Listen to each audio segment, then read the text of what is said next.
All right. I hope this is more than this earlier. But no. Okay. This part takes the place of the leave slip. The absence form.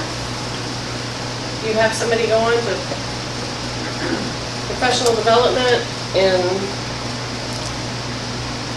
Charleston, Greenville, wherever. You fill this out, you don't have to fill out an absence form because you made sure this had everything payroll needed to record that absence. Okay? So it's not this and the absence form. All right. I have a question. Okay. You said this last year, I think, but I wanted to clarify. My guys, anything they would go on, that would not be considered professional development, correct? Correct. You would be at 14 also. All right. Thank you. And just to reiterate what that is, I'm a 14. Doesn't matter that I'm going for my CPA license and it's still professionally related to what I do. It doesn't work towards teaching credits. It's 14. Okay. So, all right.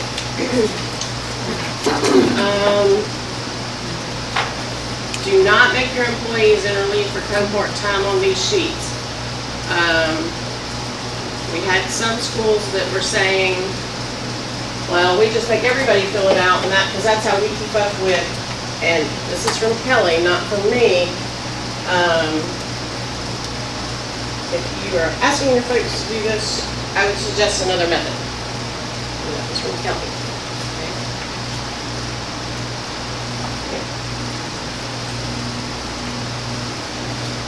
See? Not me. It came to me. Not me. All right. But the cohort is not, TIS is yes. Is it in district? I don't know what TIS is. Yeah. If it's in district, they've left your school, but they're in the district, we do not want one of these. Even if they get stuck. No, even a sub, I've got to have it. Because I got to know what to do with the sub. Say that whole sentence. Even if they're in district, but we've got to pay for a sub, then I've got to have it. If it's in district and you don't have a sub, you don't want this. Because I'm not paying for Right. it. But if it's in district, Right, yeah. All right, at the very bottom of this email from August, Kelly was letting me know that we're working to make some of our procedures more electronic to get rid of some manual forms and duplication of efforts. Y'all may not like the ACORN method that we're using to get rid of some of the forms, but that's one of our steps. CSI is in the process of developing an electronic workflow system because, well, they're still developing. So that ain't happening in the near future. Trying to eliminate the manual leave form. So that is currently planned to be implemented by the 6/30/18.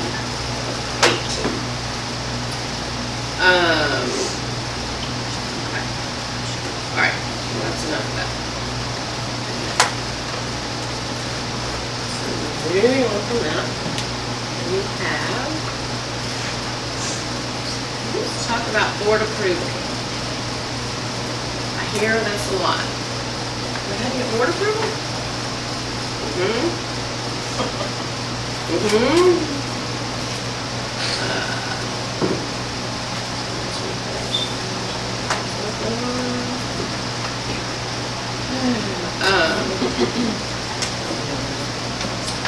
Okay.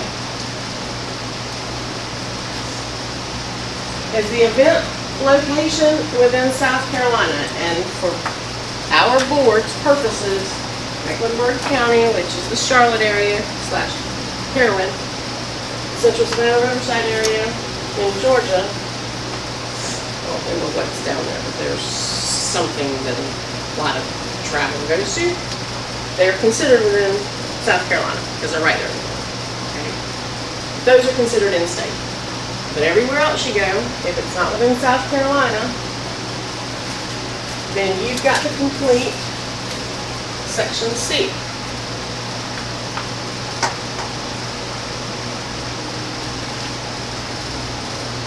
Cindy, may I say something here? This occurred this week. We had a teacher who on her own earlier had gotten a free admission to a conference in Raleigh. Well, she waited until last week to mention it to Hope and myself, or Hope and me. I have grammar Nazis at home. And she wanted us to pay, would you consider paying for a night? So I go and show Hope, you must have board approval. And it's okay, if you did that on your own, and you obviously paid for everything, we have the right to say no. And so it has to have board approval, there was no time. We had the form on our side. And we're going to also talk about what happens with tournaments, for those of you who have sports or tournaments. But if you complete the question up there, it tells you, complete Section C, which says, board approval is required prior. So give us the date of the board meeting. I bring that up because if you literally go to the board policy,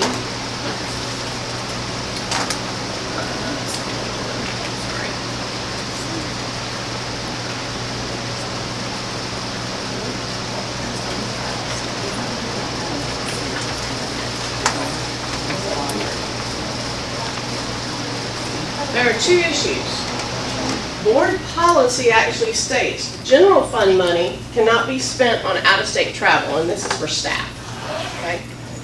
So you can make the argument to me, well, I don't have to get, my people are going out of state, but I don't have to get board approval because I'm not using general fund. And the reason that we still say yes, you do, is because you were going to use Title I money. And when they come back, they spent more than Title I can pay for. And then you've got to come up with, and some of you send over a general fund account number. And that's fine. You have board approval. But we don't have time to try to track down, is this the 100 reclass that did have board approval? We got to go pull the original. We don't have time. So we have a choice. We can either say, you can't use general fund money to pay for travel, but then not everybody has daycare and pupil activity. HR does not. Purchasing does not. Upstairs instruction does not. So I can't just blanketly say you can't use 100 money. So since it happens that you planned on paying for it with Title I, Title II, Title III, special ed, adult ed, whatever, and by the time the trip's over with, it's more than that federal fund can pay for, and that's a very distinct possibility. So I gotta have it, period. Can you roll that up so we can see the number on the board policy, and I'll print that off and put it. DKC, yes ma'am. But if you use another fund to supplement the federal money, then if you do not use 100 funds at all to cover your travel, then you don't need board approval. Wrong. That's what we're saying. I can't guarantee that at the end of the year, when we're closing out federal funds or state funds, that we're not going to have an over expenditure. And it may not have been overexpended in travel, it may have been overexpended in some other area of the 300 services. But there's nowhere else to pull from. So even though the plan is we're not using 100 funds, I have no way of making sure that at the end of the year when we're closing out for audit, that nothing doesn't get transferred to the general fund to cover an overage. And the minute that happens, we violate the board policy. So we have to have it up front. Yes, ma'am.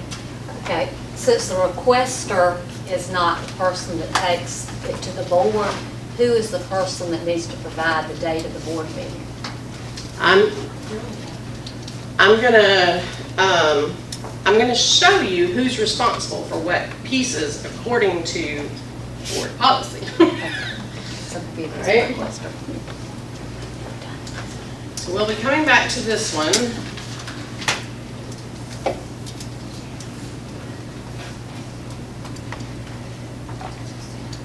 All right. This one's actually on field trips, but it's basically related to travel because you have staff who have to attend on a field trip. Okay, so just because it says field trip doesn't mean it doesn't apply to staff tracking. Okay?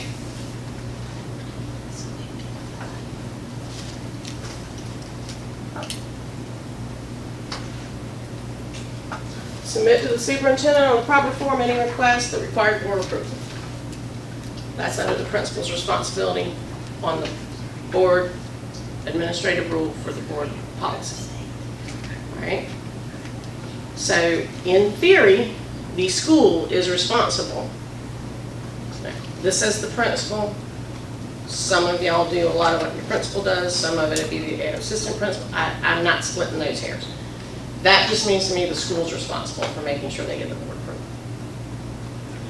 Cindy, do you have the policy number or section of this piece by any chance?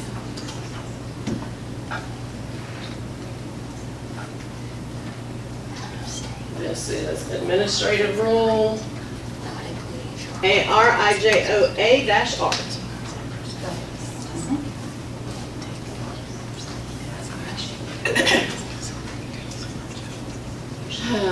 Let's see.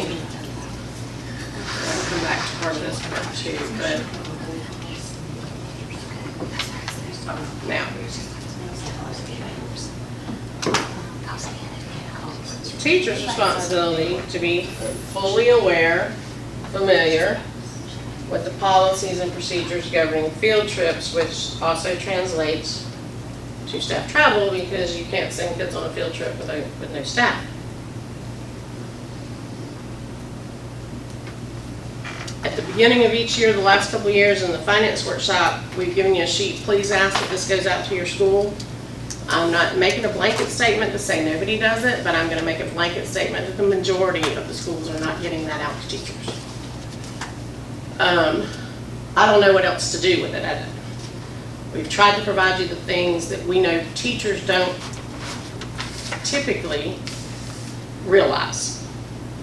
So we're trying to give them a heads up at the beginning of the year. I can put that form on the business website. They don't come to the business website. So I don't know how else to get that out there. Okay? If you ask your principal, Hope always lets me have a few minutes during that beginning of the year, those first few days, and it really does help because I like to scare the cahooties out of them. And I'll just say, you'll get fired if you don't fill that out. And Hope just sits there and nods. Well, we've tried to put it in a format so that at a minimum, you can just make a copy of that and stick it in there in your packet or whatever your school happens to do. But, okay. Where is that? Is that the DKC, same page? No, this is still that administrative rule. Is that a page number in our manual? No, this is a board policy. This is board policy. Oh, okay, that's the one that you just, okay. That's Yeah. the page. Now, the board policy isn't highlighted all these pretty little colors. I did that last night. But,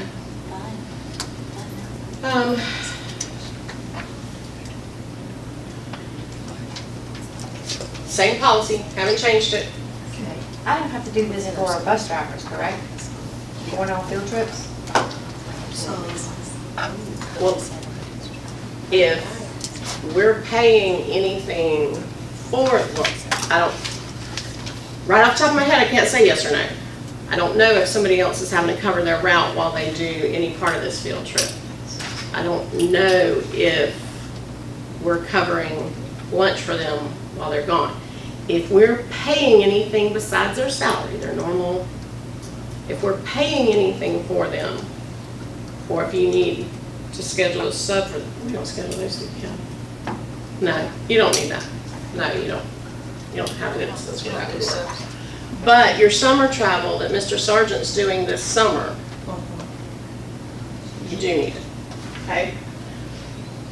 It says that transportation is supposed to be notified at least 10 days, school days, not calendar days, school days, okay? If you can schedule a field trip with transportation, you can fill one of these out.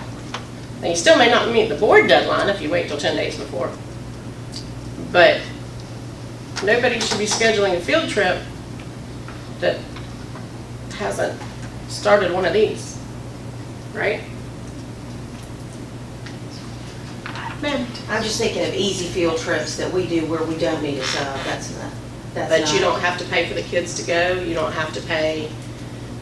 Cease No. Farms, they have to pay to get in. Adventure, they have to pay to get in. PTO pays for all that, just at our school though, Then if that's the case, then no, you Okay. wouldn't have to. Okay.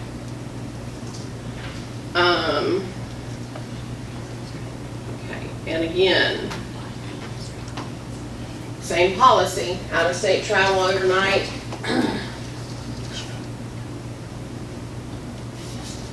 10 days, they're supposed to request, they're supposed to give it to superintendent or assistant superintendent. They say two different people in the same email, or same policy, so I don't know, that's not, I don't get it, but make sure one of them gets it 10 days prior to a regular board meeting. Okay? So out of state or overnight. Let's talk about, I've only got potentially one person this applies to, but it's a biggie. Tournaments. Somebody help me out, is it soccer, or is it baseball? Baseball is baseball. So you're playing, and this is the magic week that you find out of how you do this week. Depends on if you go to the tournament. Well, there's not a board meeting at the end of this week. So what you gonna do? There is nothing on the form that you fill out to get board approval that requires, if this is filled out, you have to go to the tournament. This is just saying, so if there's any possibility, if you're not the last place team in the entire state with no possibility of going to the tournament, don't worry about it. But if you've had a semi-decent record all year and there's a likelihood you could go to the tournament, fill it out. If you don't make it, you don't get penalized for, and you're just you put on the thing that in case of performance, that you're wanting travel approval for the tournament. Okay? Easy peasy.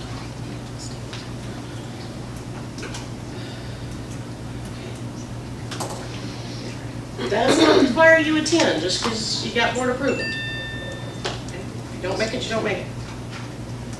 All right. So, I have it here.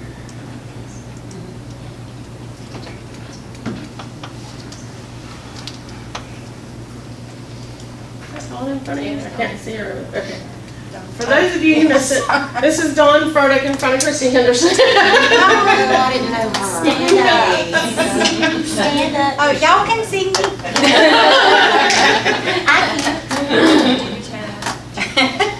Did you have a question for me, or were you just looking for why I was looking back there at you? I was just looking at why you were looking at me, because I was not throwing paper or anything. You were on your best I was up there. All right, so keeping on. Let's see what we got here. So then,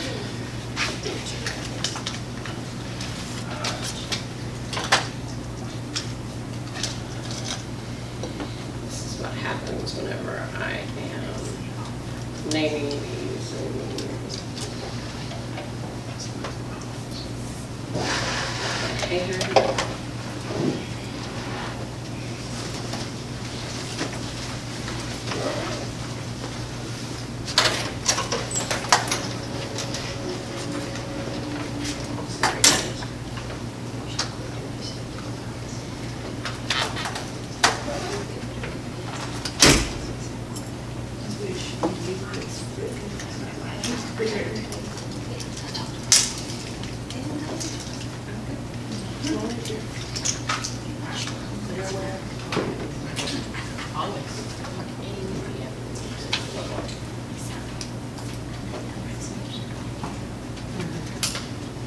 I can see it, I can see it.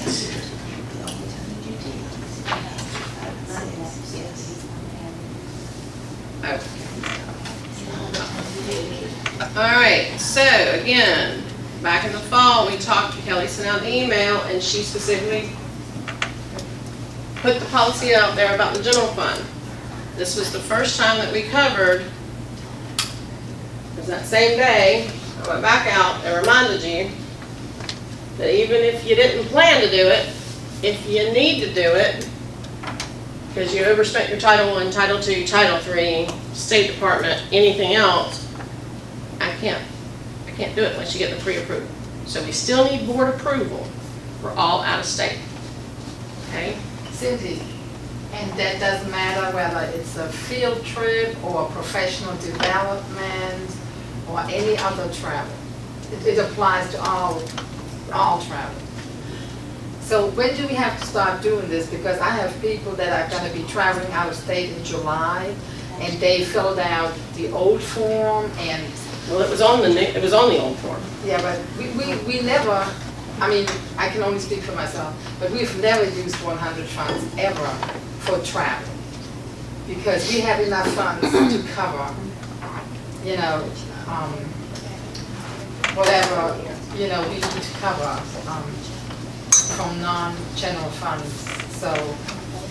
All I can tell you is at the end of the year, if we ever have to make that entry, and it puts me in violation of board policy, I'm not going down the loan. And that's the only answer I can give you.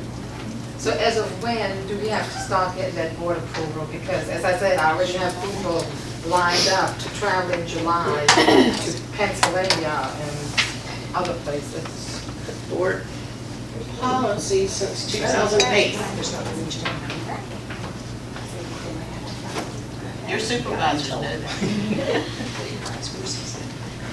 Okay, so,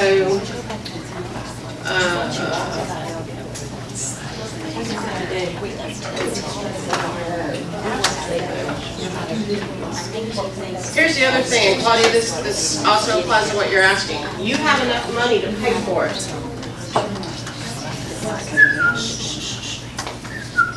You have enough money in federal funds to pay for it. You scheduled 7 people to go. All of them signed contracts saying they're coming back. One of them has a bad car accident, laid up in the hospital, can't go. Federal funds can't pay for that.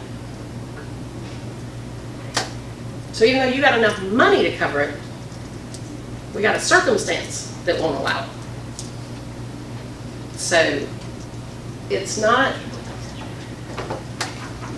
all just the budget's there. I'd love to tell you we haven't had this issue, but we have. We've had, gonna send people that we ended up having a vacancy for. Well, I can't have federal money. I can't have any grant money paying for a slot that a physical body didn't attend. Vacancies don't count.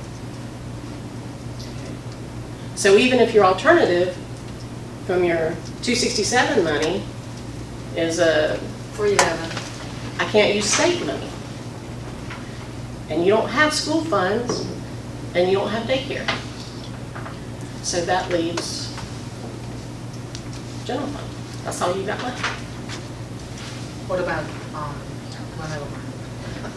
So the best thing to do is on the calendar that Danette sends us, keep it, visual, right in front of you, all the board meetings. But in this particular circumstance, say it's just being brought to light, what do we do in that case? It's, July's coming up, there's not a board meeting in July. What should we do? Well, I'm going to state that there are times when they will ratify it after the fact, but I can't tell you how often they'll do that before they get unhappy about it. Right. I was just trying to Yeah. Throw it yeah, out there. Sure, think of World's anything. worst scenarios. So we've had a couple of tournaments come up like that. They will ratify it after the fact, but I can't tell you how many requests it'll take before they get returned for that. I don't know. Gotcha. Somebody just say my name right before So I. everybody's officially on guard now, we know. You're informed. I Yeah. just put it that way. So that means when Mm. y'all have teachers that decide today is Monday and they want to go next week to someplace, even though I know Charlotte is still in state, but if they want to go somewhere else in North Carolina or Florida, y'all can't do it. No, we need to go to our principals then, because the principals then do their administrative duty and say, that's not enough time. Because it's hard enough for We have to be when professional. they get here, I know this is not you, No, I when know they get that. to me, to get all the signatures and get everything to the business department, Carolyn can tell you how many times I have to go to the business department and say, please, can you do this check? That's not fair to you. That's No, not fair to it's our not fair other to the business departments. department. Yeah. That's why it has to be stressed to the teachers. It's a no-go.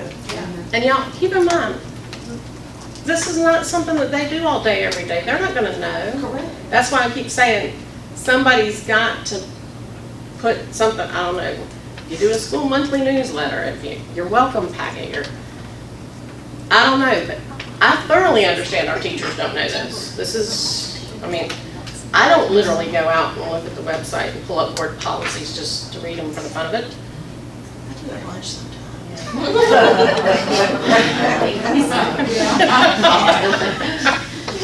And she's got some land in Florida that's not anywhere near the I have really done it before. Not a lot, but I have. So, I give my people copies of the board policy and Oh, you other go, things. girl. And where does it, what happens?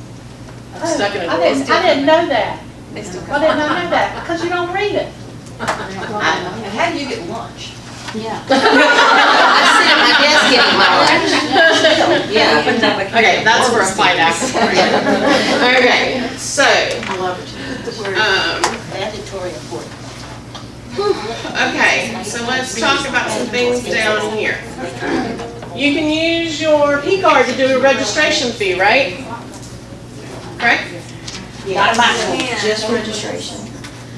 You still have to have this form for the P card. So when you turn in your P card receipts, this form should be attached to your registration receipt for your P card. Because this is not applicable strictly, solely, and only, Sharon's up here. I was looking for Carol. Oh, she's over there. This is not strictly for purchase orders, check requests, and this is any payment by the district. And those P cards are district P cards. So if you use them to register, you're supposed to have this completed prior to registering, and this needs to be attached to your registration receipt on the P card. Okay?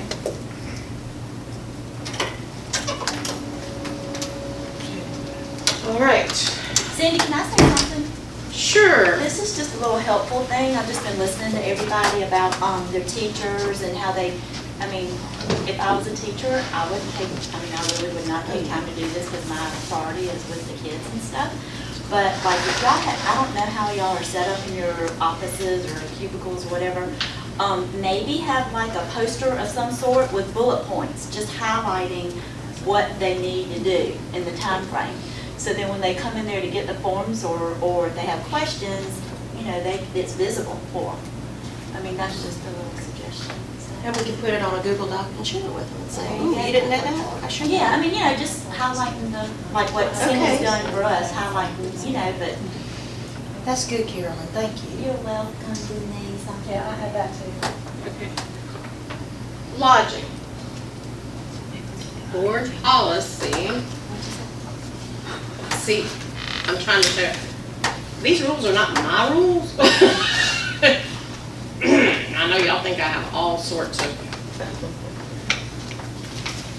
time to evilly try to figure out what I can do to make your lives miserable, but I only do it because they're making my life miserable. So, board policy states, hotel, we can only pay the actual rate for single accommodations at the participating hotel. So you go into a conference, these are the 3 hotels, the 1 hotel, the half a hotel, whatever they've done, and this is the conference rate at that hotel. Sometimes they give you a list, this is the conference rate for a single room, a double room, a triple room, a condo 4-bedroom, or whatever. We can only pay single accommodation rate. Now, what if you have 2 teachers sharing a room, and so for that hotel, they consider that a double room? Well, that's okay because it's being 2 single, we're not putting 1 person in a double room. We're putting double people in a double room. So it's still a single rate for each of them, if that makes sense, okay? Now, what happens if you go where they don't have a conference rate? I'm off the top of my head, I'm totally blank on where you're traveling, but you're traveling somewhere and it's not really a conference, there's no conference rate. What do? Well, then we're allowed to look at what is considered to be a reasonable accommodations rate. We can still only do the single rate at the hotel though. Okay?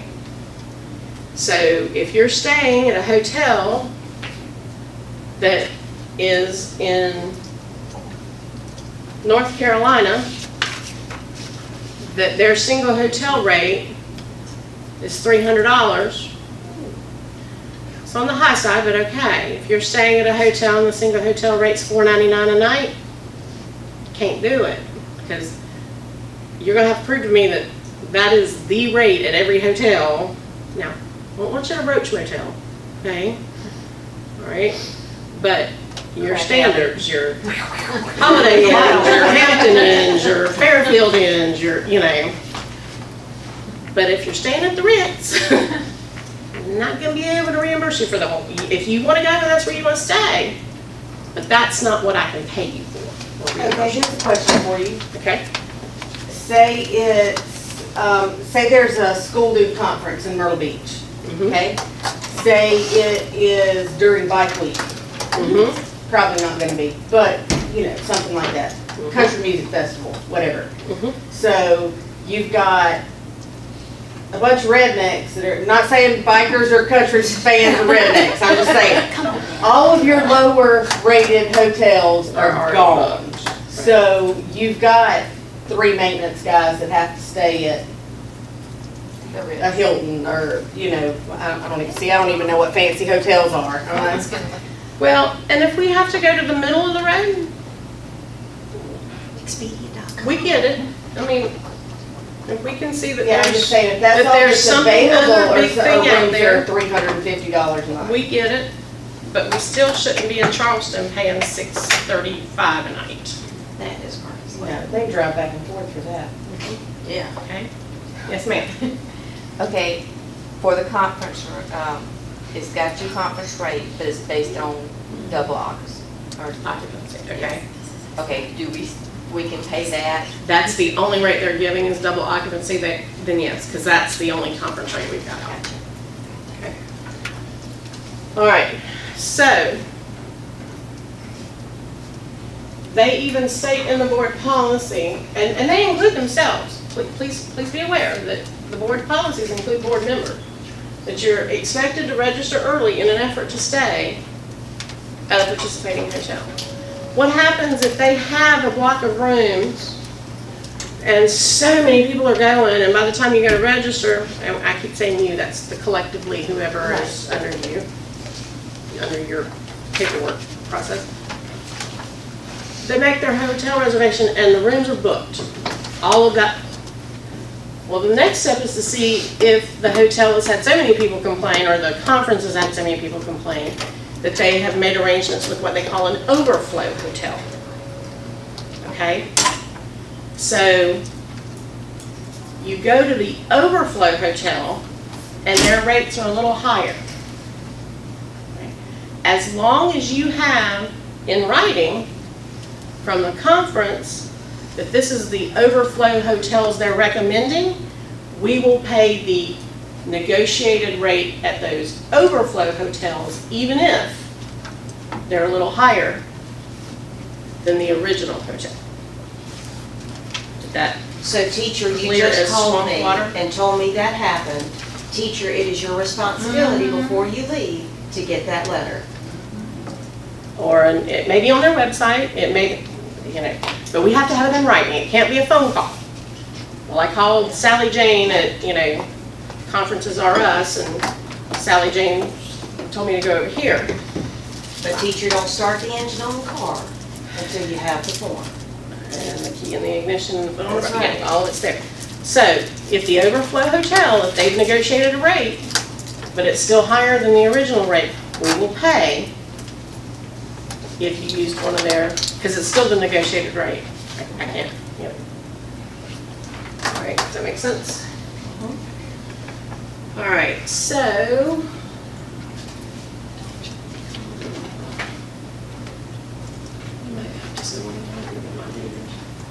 Little big screen.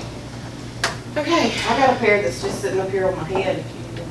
I might have to if you don't mind, because I'm such a I can see it up here, but I can't see it on that little computer screen.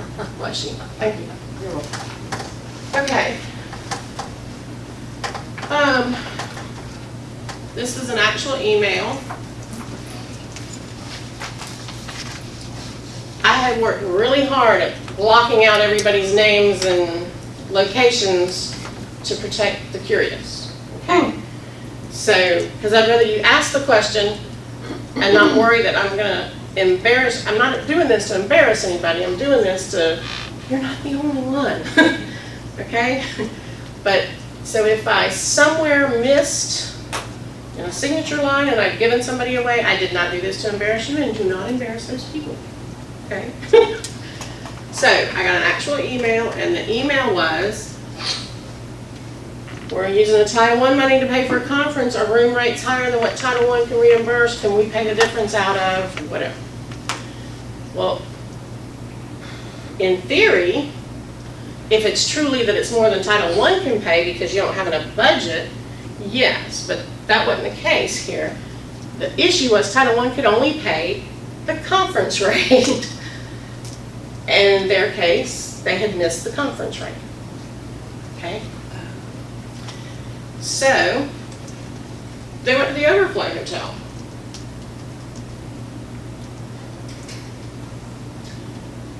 Well, when I got them to send me the email about what happens at the overflow hotel was actually less than the original conference rate.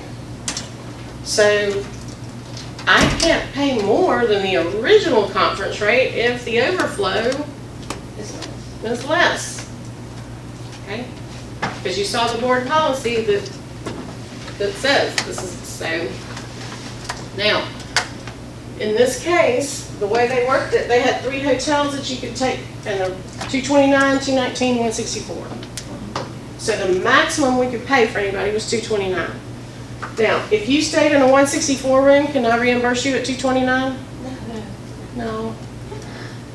I just can't reimburse you more than 229 or what you spent.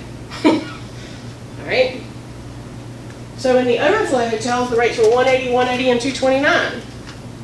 So the highest overflow rate was still no higher than the highest original rate. So there was no way any overage that they were getting on their hotel room we could pay for. Okay?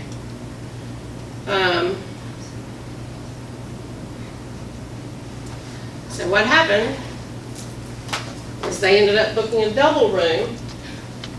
The rate for the double room, and it's only one person. I get it. They were full. Double's all they had left. But I don't have the authority to go. It limits me to for a single person to a single room rate. Now, I got 2 people in that room, we could have done something. But I got 1. Okay. Do hotels still have single room rates? I mean, At don't some most of- hotels now have double? Well, they may call it a double room, but it's a single accommodation because it's a king-size bed or 2 double beds. Same rate, so they call it a single accommodation. Okay, I got you. I don't think hotels like. All right.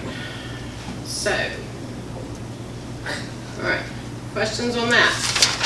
Yes. If that were to occur, first thing, you waited too late to get the best rate, okay? Second problem, now you're in this fix with the double room occupancy rate, whatever you want to call it. Okay, it was $229. And were they using general funds or? They were using Title I, and then they were gonna use a combination of things for their over. So, they're stuck in this predicament. It's not that much overage, but did they get board approval? I haven't even gone that far. Okay. We're just talking about what we can accommodate for the, because in this case, that's all they want to know, was we So had are they prepaid for the conference room rate to the hotel. They now wanted to know, would we cut a check to prepay the rest of the hotel at the higher rate? I can't do that. So even if you used pupil activity or after-school daycare, no, it's a no-go. You're responsible for that overage. Yeah, board Gotcha. policy for that doesn't, the only thing they specify general fund about is the out-of-state. Correct. The rest of it is just flat out, we only reimburse I got you. at the single Okay. room rate. I'm clear on that. Okay. Regardless of funding source. Yes. Now, in this particular case, even though the hotel that this person is actually going to be staying at, the single nightly rate is $180, because we could have paid $229 for the negotiated conference room rate, he's staying at Sea Watch where a single room is $180. His room's $258, which does exceed, but I can pay the $229. So he doesn't have to go down to that Sea Watch rate, even though that's where he's staying. Does that make sense? Yes. We've already figured out the maximum we can pay is at $229. What he's actually going to be paying is higher than that. So we'll do the $229. Okay. All right. So the next thing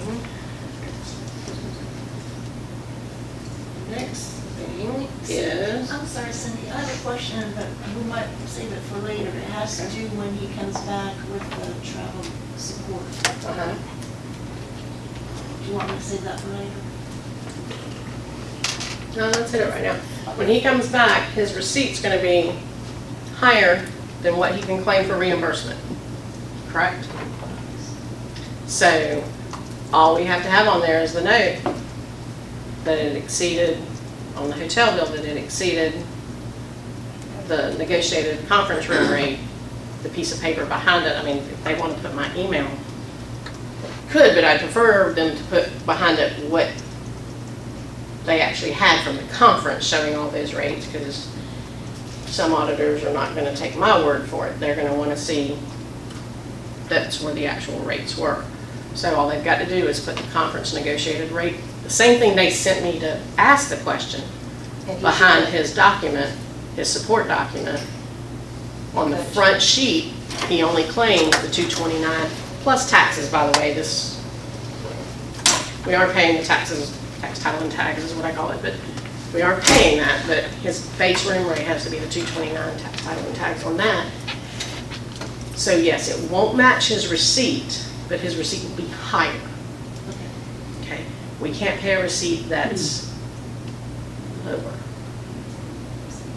Okay? And then he would notate on there, he was responsible and paid that amount that was over. Kind of clear as Lake Well, I'm just Murray thinking about water. those stubborn teachers or people that are gonna say, well, I'll just pay the difference if I want to stay somewhere nicer. Okay? And then they just need to notate that on there. We'll just give them a rate, that this is what we'll pay for. Right. And all that has to be notated, I mean, we can't rewrite what it gets up here, we don't know what's going on. Because we, yeah. It needs to be clearly put on there, and It can be happening by guess. let's go. Travel support document. So you're saying you put what you're gonna pay in the travel support document, and you figure out the rest down at the bottom right, right? Yes, ma'am. We don't have travel support up here because it's not a single page form. Well, I have one. Oh, thank you. Okay. So, No, she went up, didn't we? I appreciate all of y'all saving my I had bacon. mine. This little spot down here that says notes, okay? Some of you have little bitty tiny handwriting. Some of you are like me and have, well, it depends on if I'm in a hurry or not. And then some of you just always have. You're not limited to this little box. You can, on an Excel spreadsheet, on a Word document, handwrite it on a piece of computer paper, a legal pad, Whatever. you can be a real geek. Oh, there it is right in front of you. You can be a real geek and make your notes on a 4-column analysis pad. It doesn't matter, okay? All you gotta do is see notes attached, because you're not gonna be able to fit every little thing in there. We know that. But if they only did one small overnight trip, it may not be, we're not making a different form for everything, okay? And you can put check numbers and PO numbers in that thing, it would help so much. So just, that's where you'd write up what happened. Whether it's typing it, handwriting it, just please use English. Because I don't read foreign languages. Apparently I speak them, but ones I don't know, but we don't read them. So type it up, write it up, we're fine. And then just say see notes attached. Number them, label them, get them up here so we can match them up with what. You can put them as a header, you know, lodging and all, whatever you need to write. And mileage and all, whatever you need to write, yeah. Check numbers and PO numbers. Right, so hang on to that. Or if it's a check request, that too. That gives us something to go to where to go to find what we need. All right, so. All right. Car rental and airline. We know what we're doing with car rental, right? We got enterprise rental car, not the one at the airport. While I understand if you're flying, it is the most convenient. It is the one that is not under the umbrella of our enterprise agreement. Because since they're at the airport, they get exceptions from enterprise. So they won't honor any rate setups that we have, they won't set. I understand it's the most convenient until you try to get the bill paid or get the car or get the quote or anything else. The only thing convenient about it is its location. So we can use the one at, in front of the Kmart. You can use the one downtown, I think it's still off Taylor Street. I mean, the one at Kmart is probably the most convenient for the majority outside of the airport, okay? So, putting on my flame-proof suit. What about an airline? What about it? Okay. So,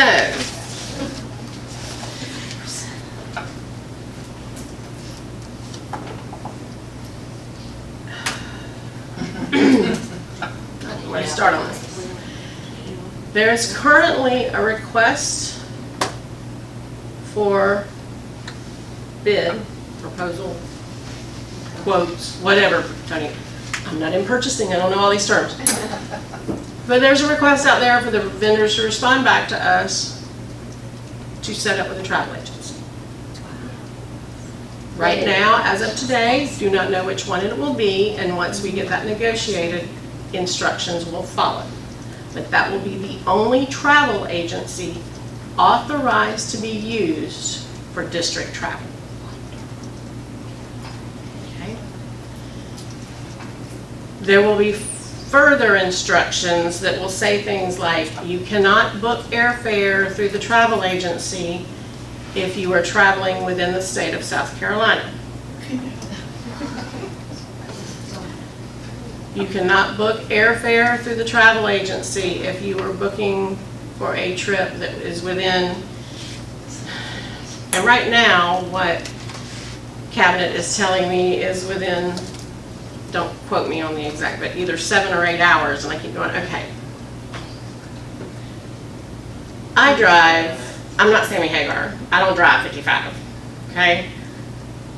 I got lead in one foot and Concrete in the other.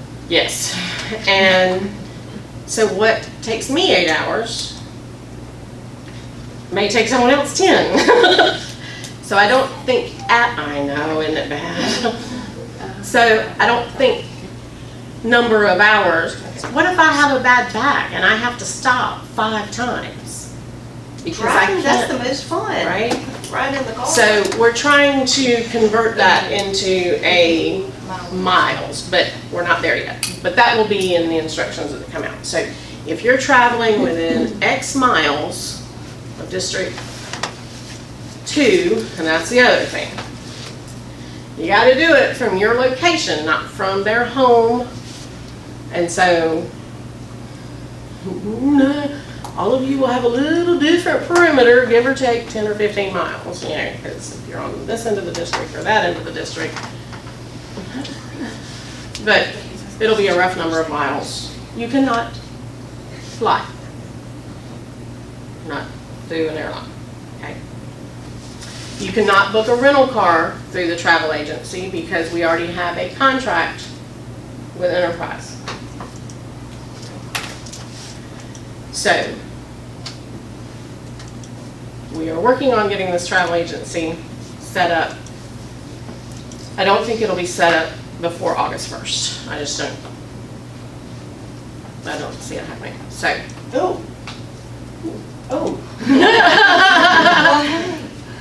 This probably will never apply to me, but, okay, say you're flying to Chicago, okay, and you gotta pick up a car.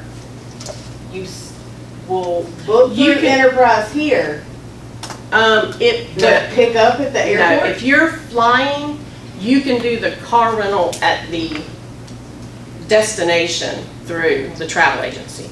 It's just, if you're not flying, you're going one of those places where we're requiring you to drive, you cannot book that through the travel agency. Thanks. All right?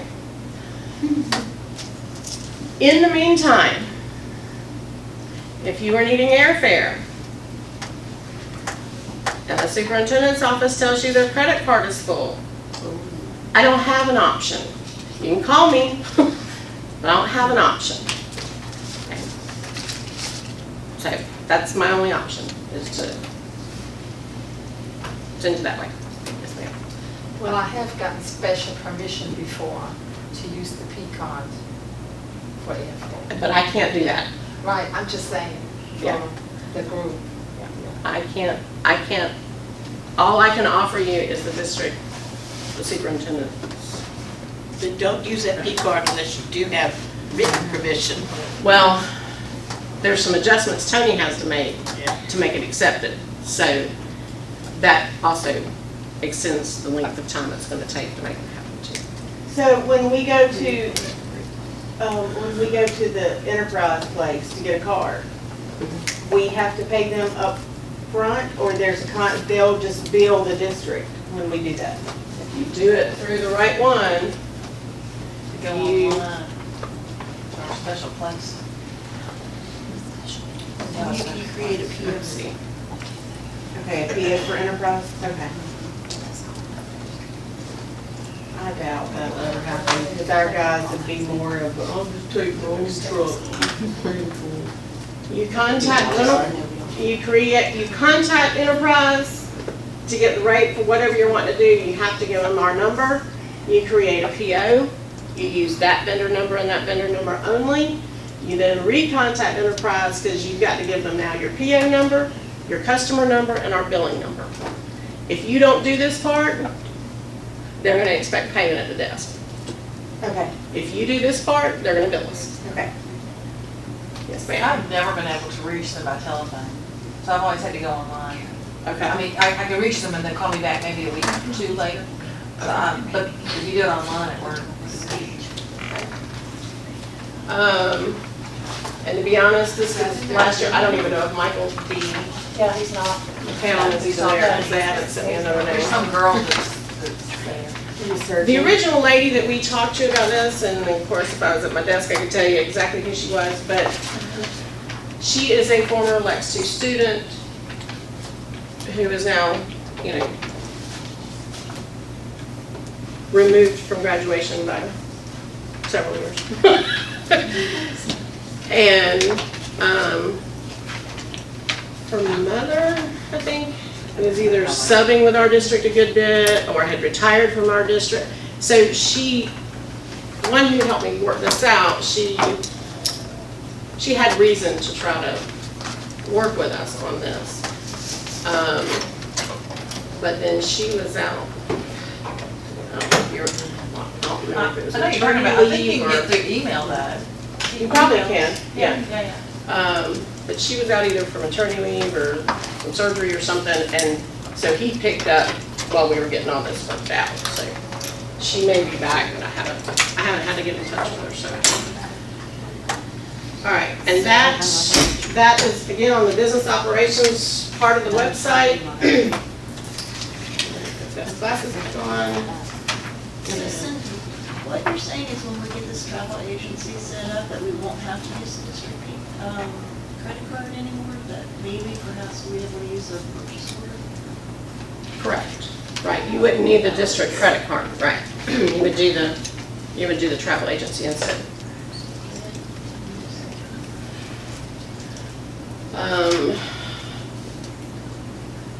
I will tell you one of the things right off the bat, one of the things that will be prohibited when using the travel agency is when you call to make your airline reservation and your hotel reservation and your however you're getting around in Chicago. And then they go, well, we got this really good deal on these play tickets or this performance of the Blue Man Group or whatever. Sorry, no can do that. So, sorry if you're bored, take a Kindle. You can still go, you just can't book your tickets for those things through the travel agency on our account. You want to create your own account with them and have them, that's perfectly fine, but it can't show up on our invoice. Okay. All right. Cindy, I don't want to miss anything at all, but can I go get some ice? Yes, you can, and I'm I'm glad having you a hot said flash that. like crazy and Yeah, you can, I'm because exploding. I'm taking new medication and I need a potty break right now. Ice. Who just said I have no idea if you can see me or not. I can. I hate to say it. No, it's stuck in my head. Might have to cut that down. What is it? Well, I had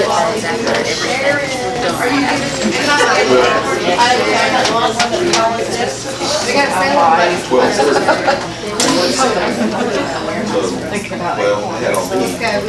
Well, I mean, I would like, so, I've got something. Sorry, I didn't think it happened. My boss actually asked me. Hey, Lisa. Oh, you're kidding? Yes, ma'am. How are you? I talked to you back. You were. Yes, ma'am. She's been here longer than me. And you are. I couldn't be here any earlier.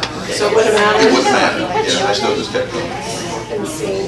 Like I could watch. How do you know I actually missed it? Based off of me. Since you're having several friends. You know it doesn't get better for like the next 15 years, right? That's what Sharon says, just wait till you get more. He had that whole turn off your cell phone. He had to do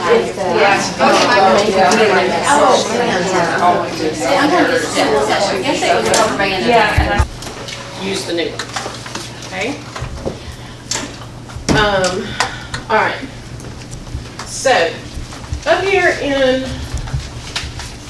if you're having a, but it goes in the next check run, and then when you go, but I needed a, my crystal ball is less clear than the shirt.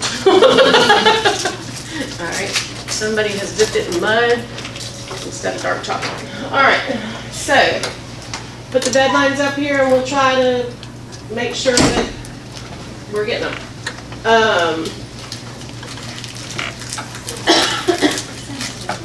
If you do or do not need a travel advance, if you do not need a travel advance, you do not have to fill all of this right here out. Okay? So when you tell us that there will be a registration fee, your principal or your fund manager, like Title I, may want to know what the lodging rate is so that they know how much they're paying for. But you don't have to fill it all out and go down here and do all this math if you don't want, if they're not asking for an advance, okay? Let's talk about per diem rates.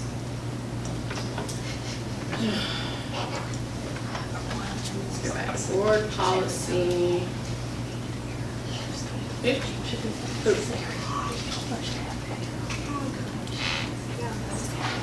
District pays expenses for travel at the following rates. Meals, per diem. All right? So even if you bring back all of your receipts, and your receipts for all of your meals are less than the per diem rate, I can't pay you, I can't reimburse you based on receipts. I do not have that kind of authority. I can only pay for meals based on a per diem rate. Okay?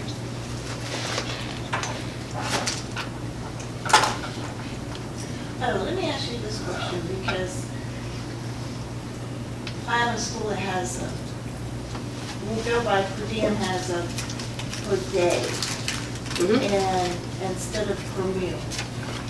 You know what I'm talking about? So they may not be there all day, but she'll go per day. And it maybe they only have lunch and dinner. But she'll figure out, say it's $60 a day, just figures out $60 a day. And I'm like, I'm not sure if that's cool or not. No. That's why at the top of Exhibit C in your finance manual, there's a whole section labeled travel in your finance manual. I love it. And that's all that's in there. But Exhibit C in the finance manual, that's why we give you one with the breakdowns at the top. Because typically, the day they leave, they don't get breakfast. Because they're not leaving at 5 o'clock in the morning. They're leaving at some normal time. They can have breakfast just like they would on a normal day. Okay? So their first travel day, they're probably only eligible for 15 or 27 or lunch and dinner or whatever. Okay? The day they come back, and who had that travel doc? On the back of this, that's what these time frames are down here. So, to get breakfast, you have to leave before 6:30 in the morning to qualify to get reimbursed for breakfast. But if you leave before 6:30 in the morning because you went to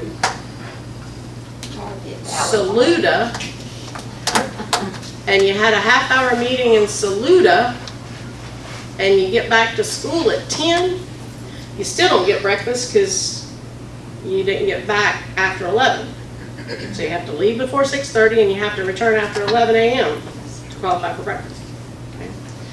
On the day you come back, you have to have left where you were before 5:15.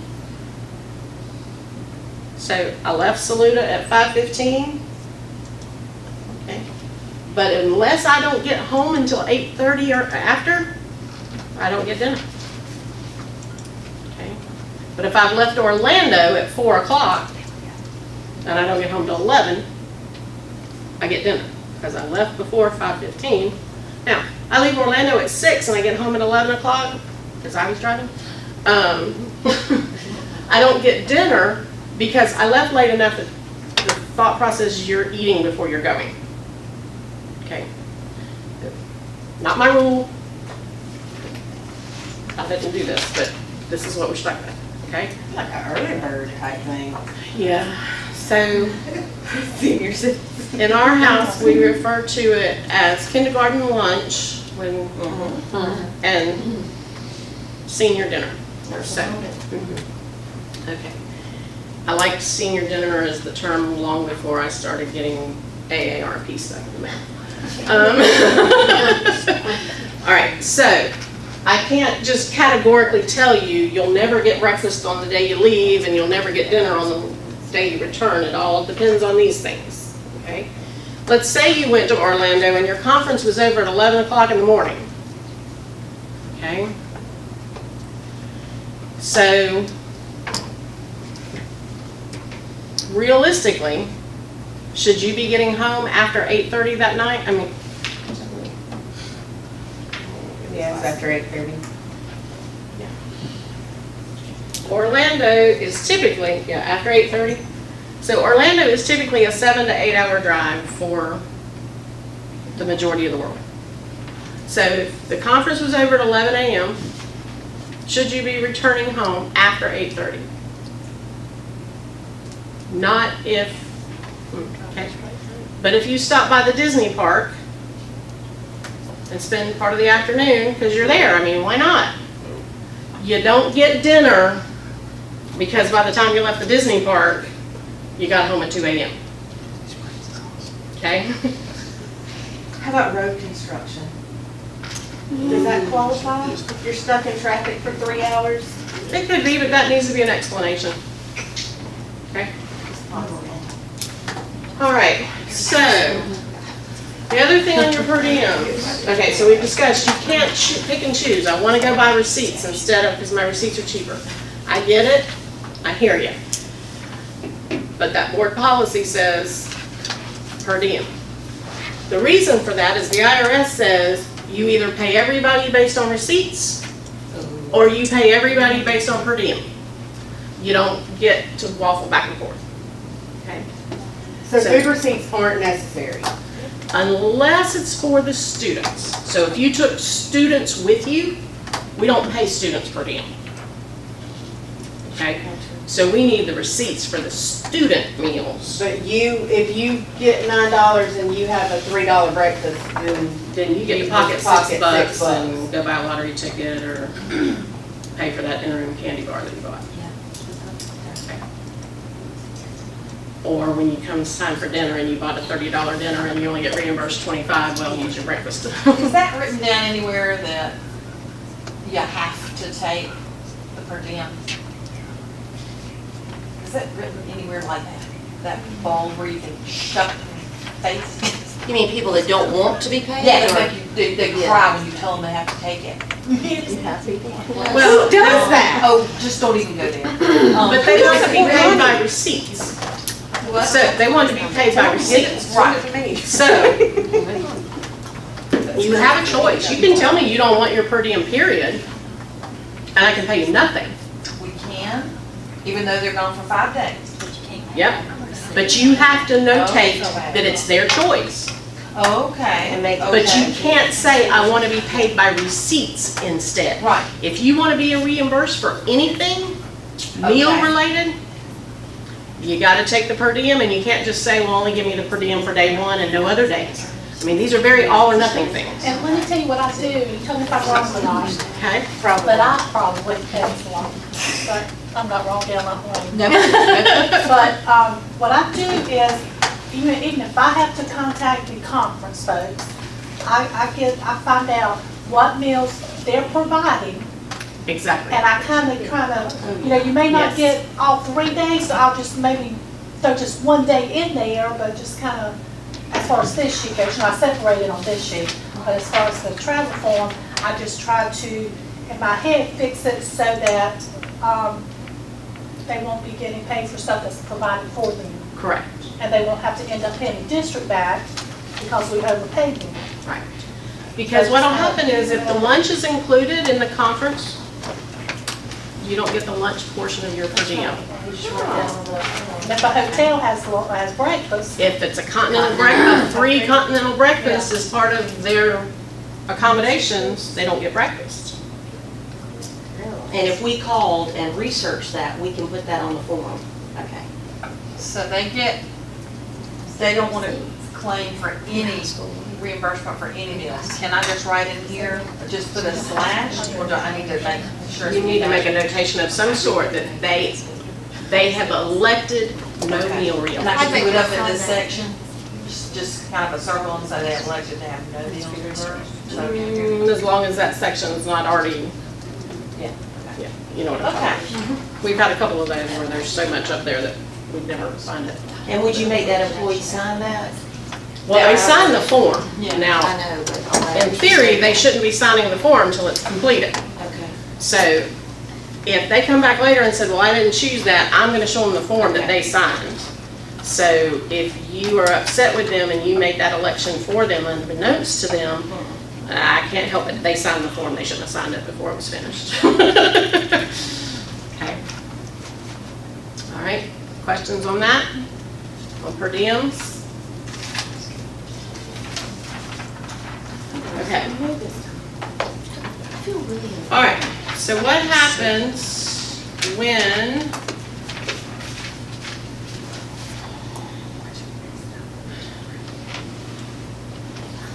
if you haven't noticed, South Carolina's all right here together, Georgia's all right here together, North Carolina and Florida. Okay, we tried to group them. And we put these states because for the longest time, these were the states where 90% of our travel has been. That quit being the case about 2 school year before this one. But we can't put that list out there for every state. So if it's not one of these 4 states, who are you gonna call? Ghostbusters. Which would be Dawn or Sharon if Dawn's out. Okay? Or you could send an email to Lex2 Finance. Is anyone unaware that there's an L2 Finance email box? I'm getting real familiar with it. I love it. Okay. There is an email address. I'm not on that. Hang on. Hang on. Oh, ho. Stop it. We're getting there.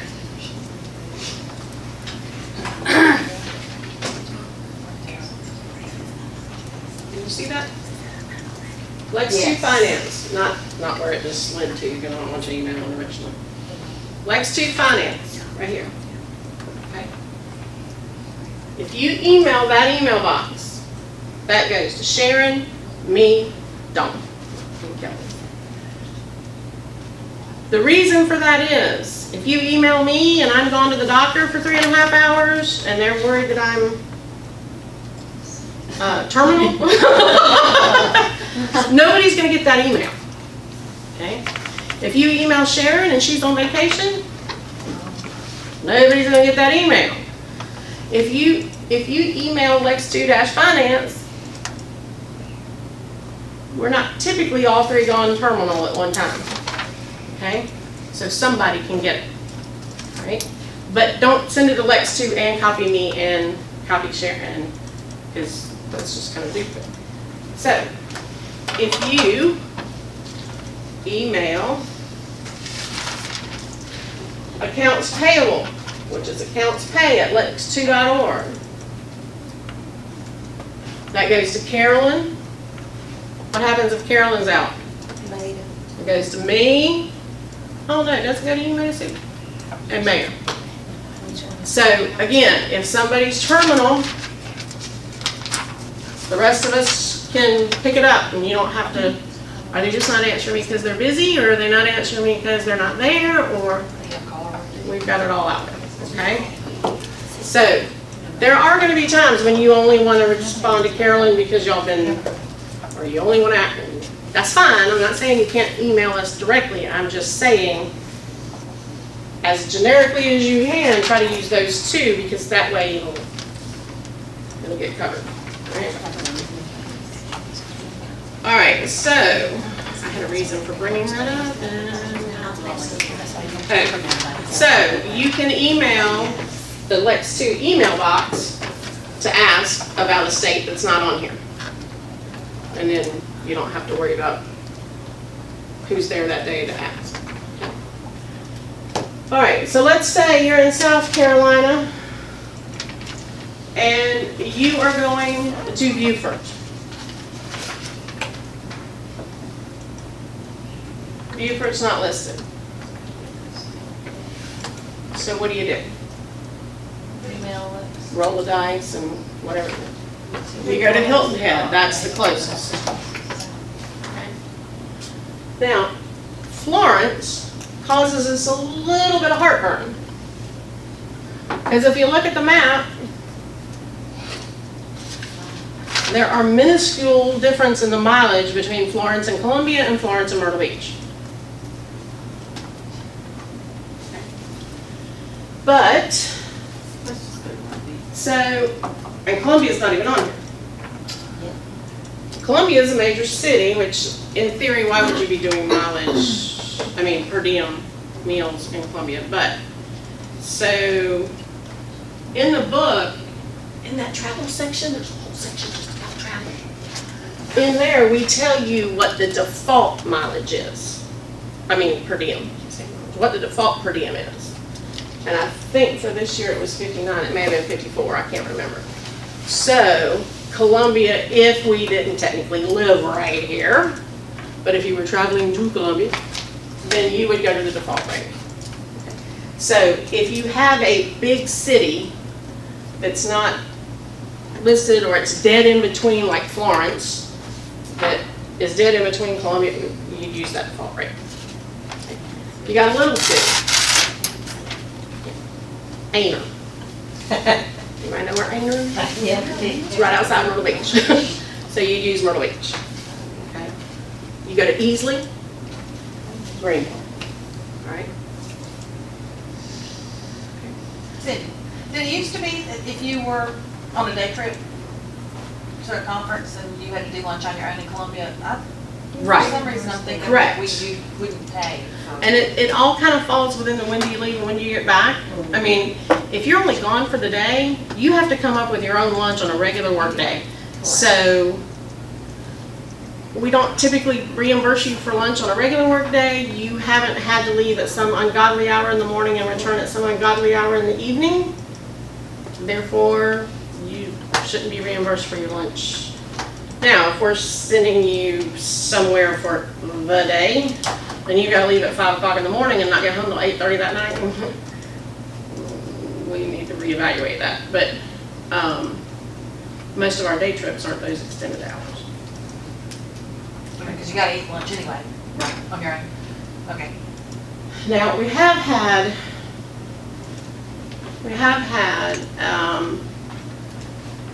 gotta be careful how I say what this was so I don't. We had a situation where an employee was attending an in-town week-long,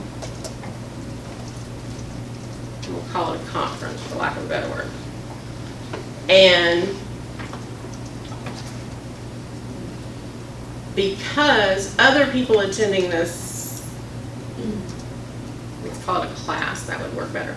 Because other people attending this class weren't necessarily local, the facility had created a meal plan you could purchase as part of your registration for the week, and a lodging plan.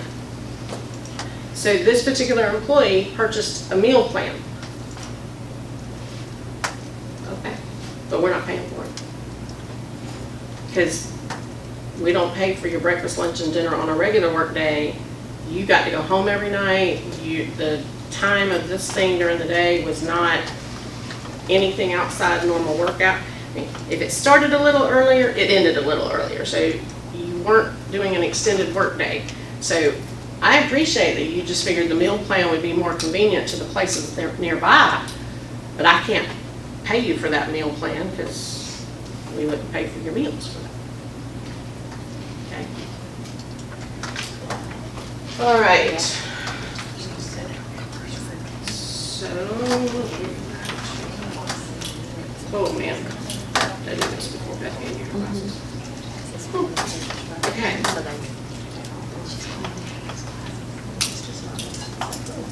Is someone sharing a room with you? If so, tell me your roommate. Why is that? Because if you're in a double room with a double rate, you don't give me a roommate, I'm not going to know to match up. I'm then going to ask it because, okay, so Sally and Sharon share a room. And on Sally's travel documents, she's got the hotel bill and she says on there she shared a room. But Sharon puts nothing about the hotel on there because it's all on Sally's. Well, that's awesome if we process Sally's first. But by the time we go through the mail and we stamp it received and we pass it out, Sharon's may be on top. So, you went to Myrtle Beach, you sleep in your car? Well, no, I had a roommate. Well, help us out, okay? So just tell us who the roommate is. We'll then try to match them up and figure out. Okay? Well, what if you had, two teachers, both from Lexington Two, but from two different schools, can they still share? Yeah, they can. We just have to make sure that somewhere we have whoever's paying for it, account numbers. So otherwise, it's all going to get charged to one school, whoever provides only one account number. Okay. All right. Let's see.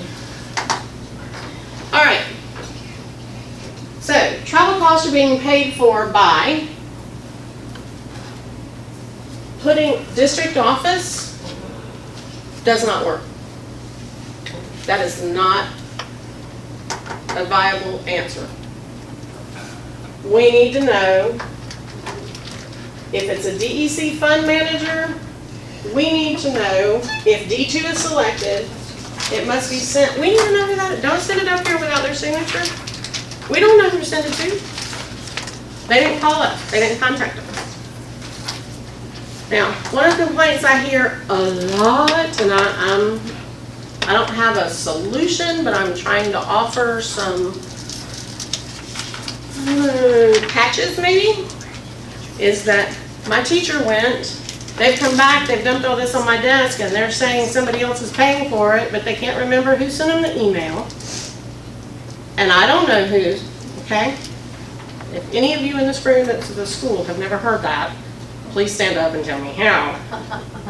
So, what will happen in the fund manager finance workshop in July is I'm going to stress to them that it is very, very important that when they tell a group or an individual that they will pay for their attendance, that they copy that school, that bookkeeper. Because the teachers aren't coming back and telling you. They can't then remember because this is the first time. And, you know, not everybody knows who Debbie Gunner is. So even though they looked her in the face and they come back and, I don't know, is that lady up at district office? Or at least email them and give me the email and let me see that. But Assuming they don't delete their emails, but yeah. Oh, goobers. So that's why I'm recommending that they copy school bookkeepers on it. Now, in the process of signatures here, a signature is needed here from the fund manager. Mm-hmm. That's after the employee signs, the bookkeeper, and the principal? Or No, that's part of filling out the form, so nobody should be signing down here anything until I get until all of that? this is filled out. Wait a minute, you mean like, if I have to send this to Joni Coleman, Mm-hmm. so but the employee has to sign? But you need to know for sure, because they need to be verifying that's what's They happening. got an email. That said, Brad sent me an email that said Joni's gonna pay for all these teachers to go there. Brad sent you an email, Joni didn't. He forwarded it from Joni. But my point is, they're signing signature section. I have reviewed, and if the signature D section is completed, I agree, and da-da-da. So if you're getting them to sign this before all of this is filled out, Oh my gosh. So that means this has to go to Joni. Then it comes back, and then the employee signs it, and then will I know sign for it. sure that's happened? No. No, but I meant, but that's But technically what's supposed to. that is supposed to be the process, because you're not supposed to be doing this 4 days before you're leaving. But. I know, but they Okay. wait until Monday and they're And then leaving Tuesday. Goes back to. I get it. Okay. But that's not supposed to be what's happening. So, am I gonna know for sure that they signed it without this being filled out? When you turn it in, and there's no fund manager signature on it, I'm gonna know. But if it truly is everything on there, am I gonna know that's what you did? Yes, ma'am. So Mr. Sergeant signed where fund manager is? Even though He is signed- using technically what is called school funds. I mean, y'all aren't So we don't have to. You do aren't a that. school, but he's using his own funds. He's Correct. not So I use D1 and not D. correct. And same thing for Beth. It says school funds, but it's whatever your maintenance account is. So we wouldn't have anybody, Not typically, okay. not typically. You would just fill out D1 and be done with it. Good. You guys would typically. You don't have to worry about the part. And I will get the principal, because she's something that Her principal is the superintendent, so then it would need to be Dr. Cooper. Right. So we fill all the documents, give it back to them, and say, go ahead and fund manager sign it. I don't have any that say that. Or do we send it if it's a? I don't care. I don't care. You can send it in, you get it back from the fund manager, and you call the employee up and say, you need to come sign it. But I can't, that's within your school. How it, woo-hoo, yeah.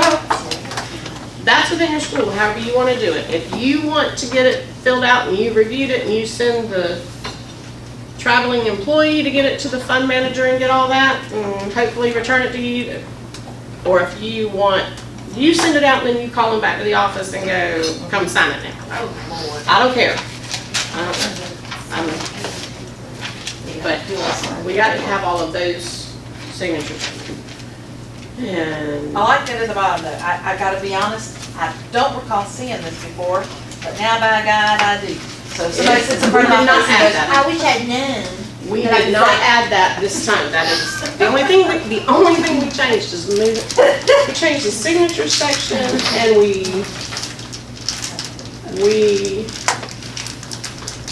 fixed a typo.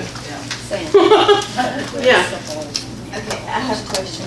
With the account number, now that it's, like for us, the conference is in July, so it's next 17, 18 school year. So what account number do we put? The one that you sent out? No, you'll put what's really gonna pay for it in 17-18 Okay. is what goes on here. Okay, good question. Y'all get the question? If we need to pay something right now for travel that happens next year, this form should have next year's account number on it for the approval. All right, now when you actually do the PO or whatever for us to pay it, you're gonna put that holding account number we sent out. Okay? But this is ultimately where it's gonna end up. That's where we need to know. Okay? But after July 1st, we don't need the whole thing. Right, but yeah, that's just if you're traveling right now, paying for things right now for something next school year.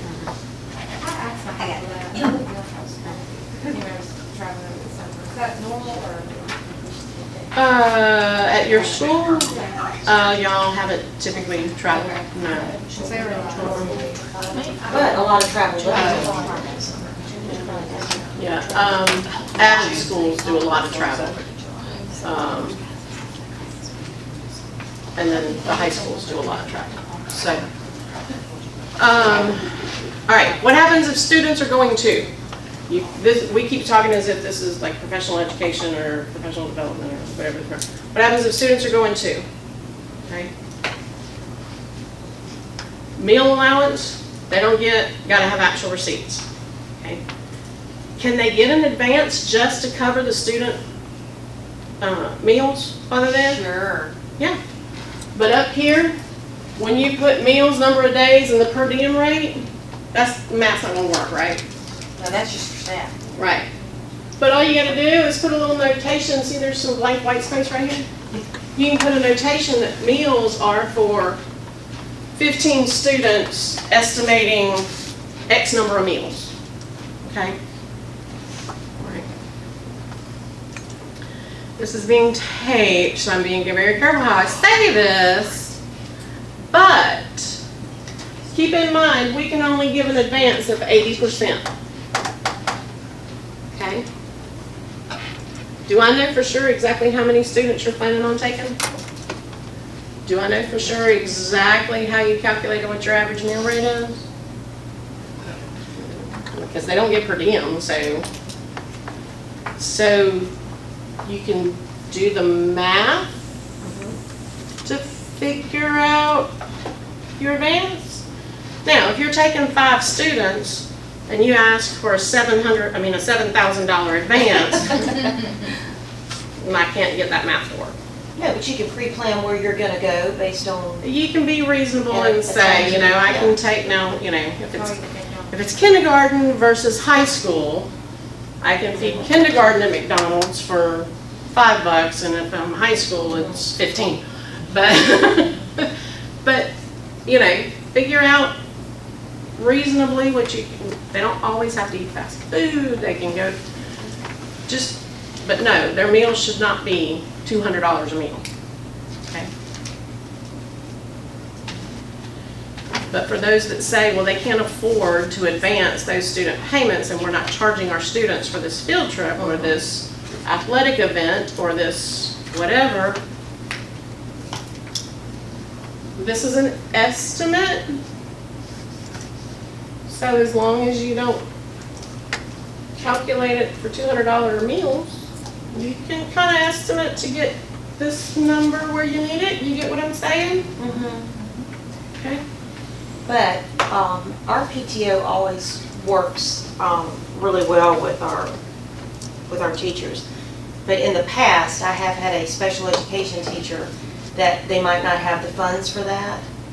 And she, in the past, always paid out of her pocket. But if she were taking 9 students with her, and she's calculating, you guys are going to send her an 80% check made out to her.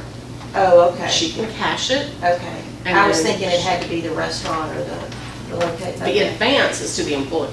Okay. Okay. So. All right. So, if you're paying for it, it's up here. Now, here's the deal. You got students going too, right? Mm-hmm. Students don't get to use this number, right? Mm-hmm. So, you got staff and students. What happens? I got some white space over here.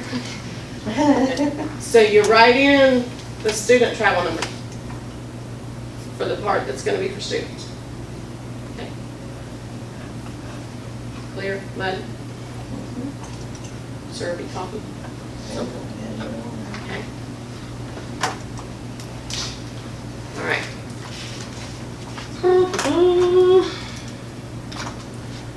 So, Dr. James is not going to sign until all of these other signatures are here.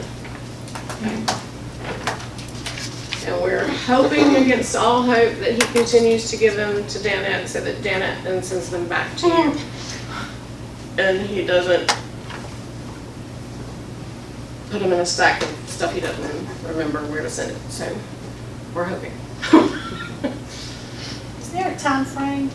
You know, like if in January, we know that we're going to a conference in July, You can fill it out. but will he sign it? Because I haven't really turned back to him because I sent him in too soon. Well, we won't advance it that soon. Right, right. But I can't, we don't have a policy now. He has not said to us that it has, can only be with, so I can't answer that one because he has never said that to us. Sorry. Yeah. And the other thing I can tell you is, you know, again, they come in on Monday and they're traveling on Wednesday and they haven't done any of this. I hate it, but he's not here every day. I mean, he may be working for the district, but he's got superintendent meetings with other superintendents in the state, and he's got construction meetings, and so he may not be here all day long, yes. So, and, you know. So Or if you your- send it in 6 months ahead of time, and. That's too soon. And, well, who, okay, if you send it in 6 months ahead of time and then you forget about it, who remembers to send the check when it's time to send the check? Well, we don't send Wait. it to her. Yeah. It goes back to We send this to you. get all the signatures. And, but, because it said somewhere, or you said, or I read it, I don't know, Yeah. but you're not supposed to register until this is done. Right. But they're saying you have to register by February for Right. this thing in June. That's why if you put that registration deadline date up there, you stand a better chance of him approving it. Right, and that's what I'm saying, who remembers to do that? Do you remember to do that, or do we remember to call you back and tell? No, she doesn't get it. What I did, Oh, I'm picking up what you're putting down now. what I Okay, did, I gave it to got my teacher, I said, you have to be responsible to give this back to me closer to the time, because I will not remember, and they won't take it. So I put it back on the teacher. I mean, then. And you Until put it- you're submitting your check request or your PO to pay, we don't want it. Or your P card. You submit it with your P card. And make sure that you're putting copies. When we're prepaying stuff, send us the copies, because you need that original with their final travel support document when they come back. What do you need your original what? When you fill this out for that person, Oh, right. that's when you should send the original. Now, will we take a copy Oh, you mean you want the original of of this? that? Yes. Really? Now, will we take a copy? Oh, yeah. Yes, we will. I'm just saying, don't send us the original to prepay the hotel and then go, oh, I don't have anything to attach. Oh, I thought we were. And that is fine. I'm just saying, don't send us the original, The only copy. only copies. If you're gonna get rid of the original because you don't want it, this is the only time to send it. Because you shouldn't have anything else after that. Okay? Make sense? Swamp water? Lake Worry water? Yes, ma'am.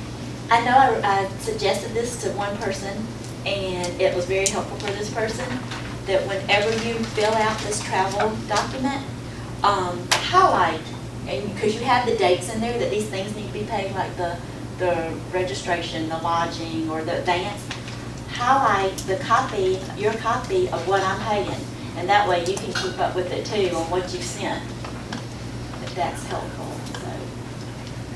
Yes. You know, in section D. All right, this is not new. This came out 2016. But Kelly was very specific about, please make sure that prior to sending it to finance, she called it claims, but it's really your reimbursements, okay? Must first be verified and reviewed by the principal and the bookkeeper for accuracy. We should not be receiving reimbursement requests directly from teachers. We still get them. Bookkeepers should be verifying that all documentation is attached, that all account numbers are provided and accurate, and that the document is signed by all appropriate parties and everything's there to be paid. We can argue all day long about whether it's fair or not. The reality is, you guys are the ones that come to training. So to just hand it to a teacher and say, fill this out and send it in, they don't sit in here and listen to all the ins and outs, and so fair or not, that's how it happens. Okay. All right, then. Okay, we had this email come through and saying, we've had several schools that are taking students. So some of the school counselors that are taking students, CDFs that are taking students, this school's telling them they gotta fill out this form, this school's telling them they don't, this school da-da-da. And so,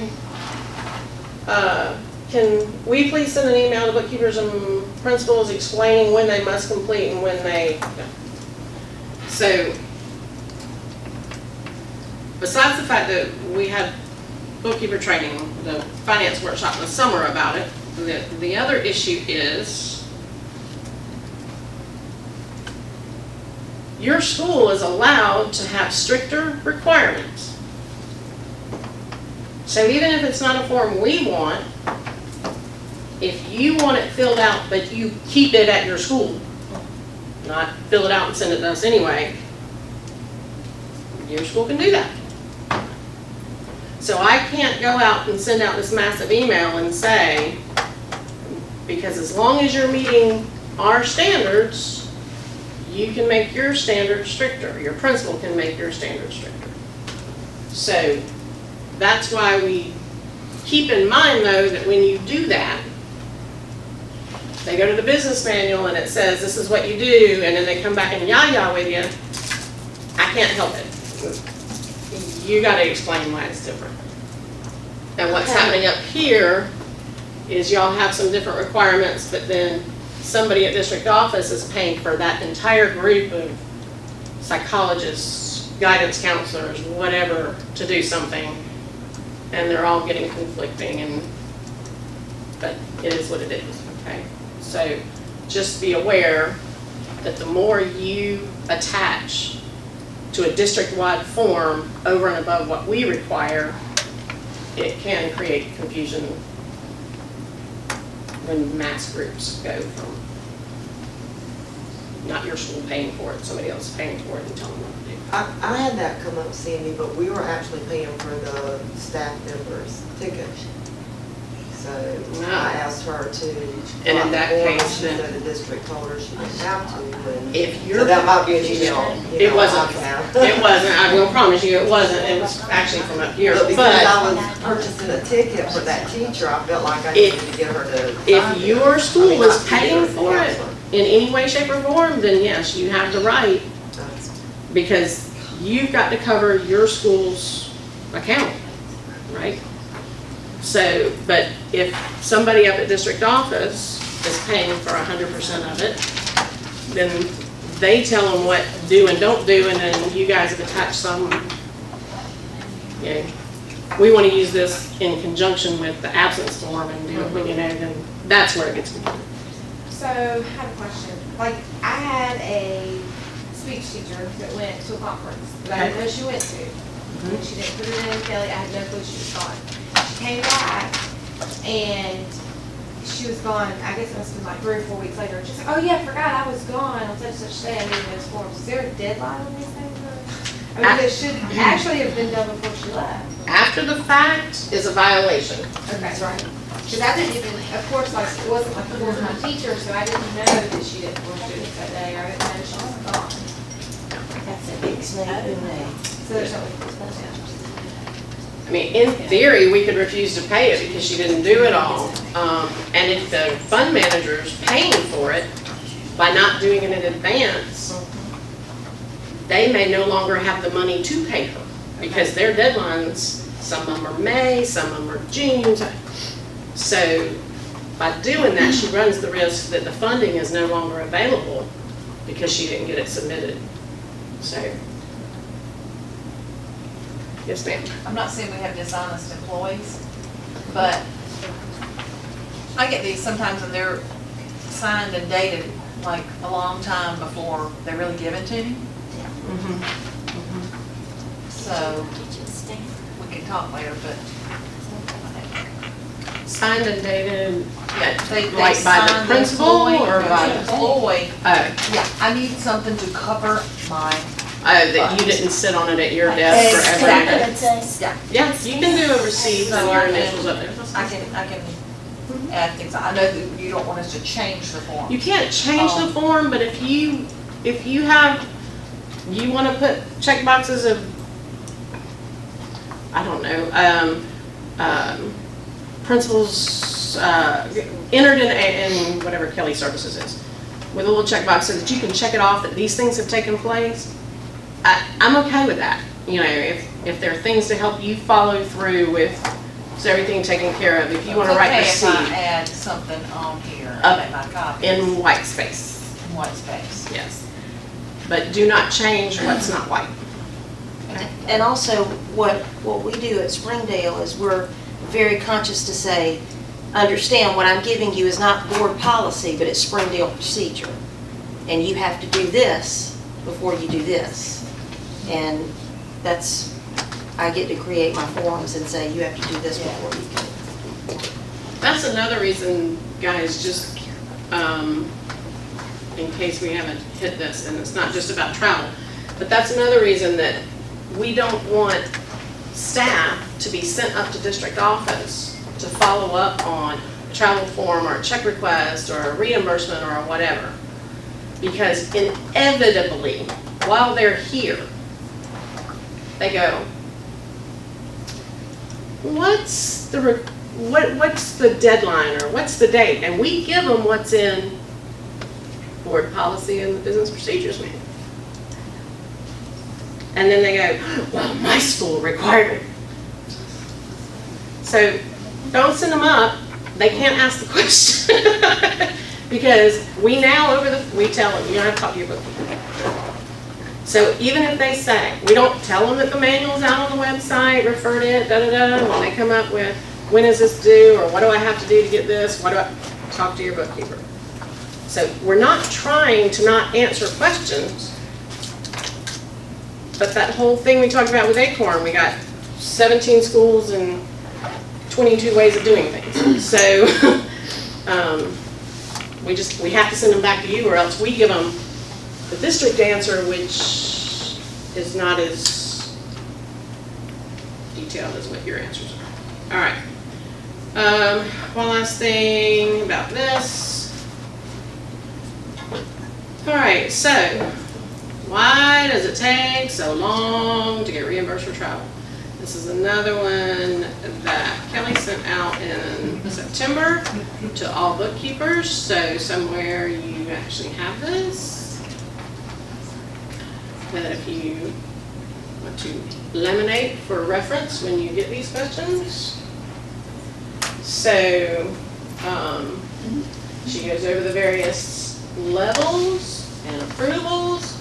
She even states, depending on a person's availability that has to approve it, that includes, not only does Title I have to approve it before you go, not only does Title II have to approve it before you go, Title III has to, any federal fund has to approve it before you go and when you get back. Now why do they have to approve it when you get back? Because your estimate may not be quite the same thing as what reality was, okay? They quoted you $229 a night, but you didn't know to add tax, title, and tax, okay? So when Title I gets the actual bill, it's different than what they had planned and budgeted for, okay? So they have to approve it before and after.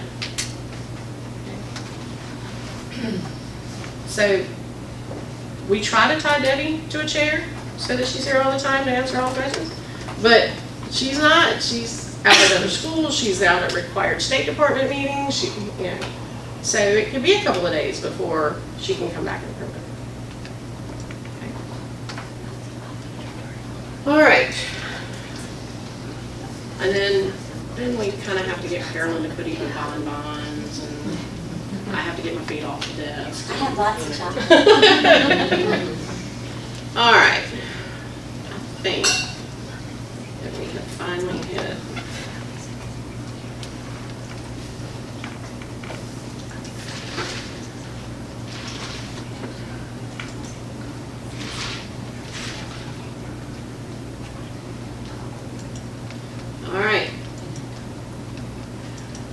The copy of that form with all the signatures on it has to be with your P card. The copy of the form with no signatures for an auditor means diddle. Because without signatures, nobody's approved. And that's what they want to see.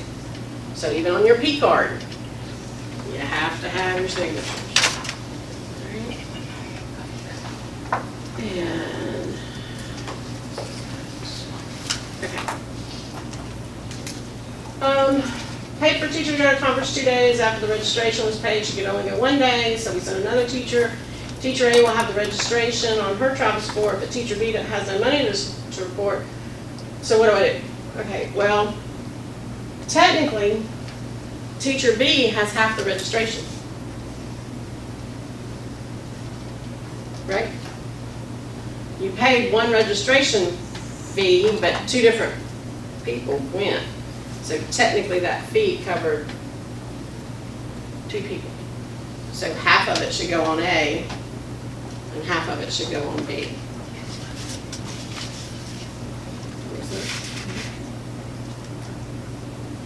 Because if she didn't go, could be she was out sick, we have an absence anyway.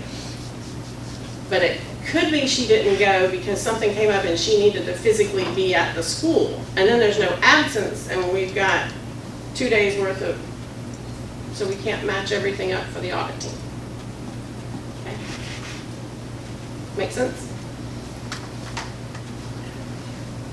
All right. So in that case, if everything's already done, we would get back the original form from y'all and then just do 2 separate ones and split it in half? Yeah, what'll happen is you won't have the long form for the second person, right? Realistically, you're not gonna have the long form for the second person. This happened at the 9th hour. Person A was the only one that got the signature because person A was the only one supposed to go. So that means you give us person A's on the back to support person B with the notation, just like that email says. At the last minute couldn't go, need to substitute through. Okay. Does that make sense? And then after the, excuse me, after the event, you've got B's completed form with A's behind it, but B has to go through the same process of signatures? No. No, that's what I'm saying. You got approval for A to go. Got it. A's goes behind A, and A's goes behind B. Got it. But you've got a note to explain Be very why transparent. A Okay. is behind B. Got it.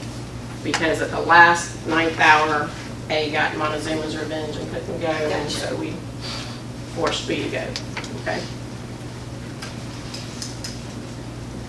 When it's written and documented, things happen.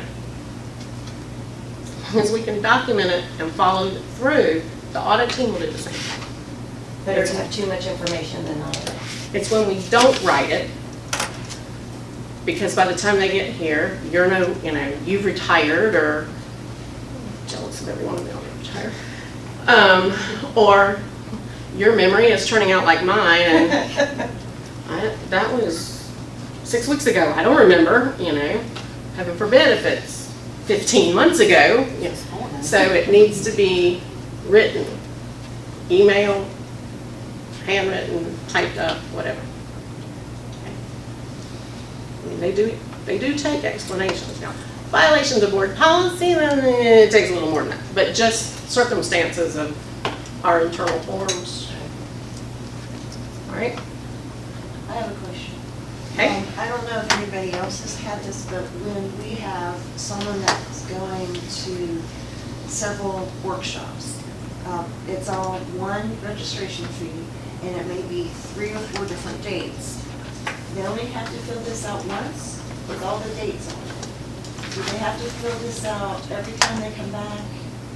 No. And that we should, well, they shouldn't have much, in the case of what I'm thinking of with yours, there's not really much but the registration fee. Because other than the registration fee, they got mileage fee, or what else is there? Because I know what you're referring to, I just can't remember. Socials when one of our whose teachers would go. She would fill this out every time she came back, because I thought she had to. What I would do in that, case,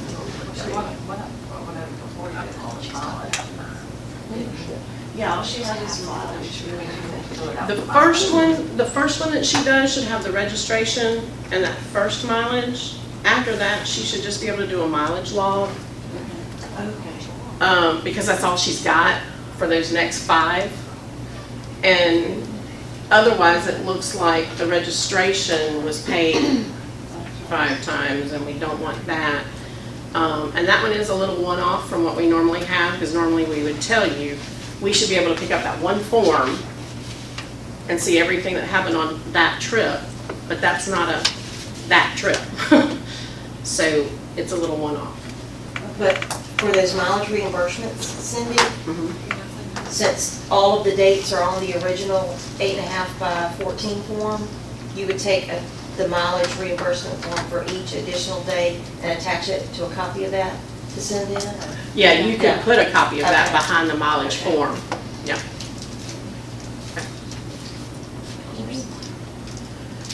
All right, any questions about travel? On this form, I get On the long form? questions all the time. I may go to potty, but if I didn't miss it. Question number 4, are students also traveling? Question mark, overnight? Question mark. It's kind of a 2-question. Somebody goes, are they traveling? Well, yeah, but it's overnight, no. So which one do I do, say yes or no? We mainly did that so that you know if your students are gone overnight, you have to have board policy. All right? So, if there's no lodging, you can cross through. Yeah, are they traveling? Yes, they are, but overnight? No. So what you're saying is, are students also traveling? Yes. Yes. Overnight? No. If no, just mark that out. Okay. Easy. But we wanted you to know, you gotta consider if they're overnight, there's That makes sense. another Making something out there. people go nuts. So. Right. So if they're just going for the, because if they're going for the day. Okay. So if the answer to overnight is no, you just scratch out overnight. And you've only been left with your first question. So what happens when you go down to C?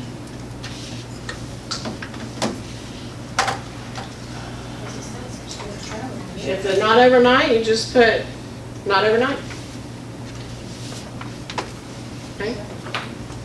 And the only reason I say don't just answer the whole thing though is if you're needing meal money and you put no students are traveling, I'm not going to give you a whole bunch of meal money as an advance. So you could have a day event that they're wanting meal money for the 15 students because they're high school students who eat a lot and they don't want to, coach doesn't want to pay for the whole thing out of their pocket. I wouldn't want to pay for 15 students out of my pocket. So they want an advance. So, but if you tell me, if you just check no to that box in total, no students are traveling, well, why do you need a meal allowance of whatever 15 students would be, okay? So, since it's not overnight, but you do need an advance, you can just write up here not overnight.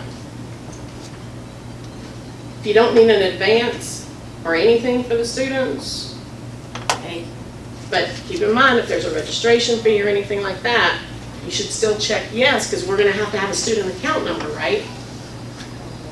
Just the overnight problem. Overnight issue.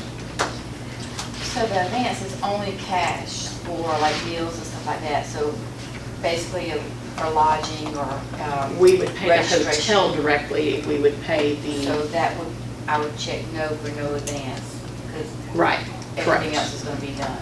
Gotcha.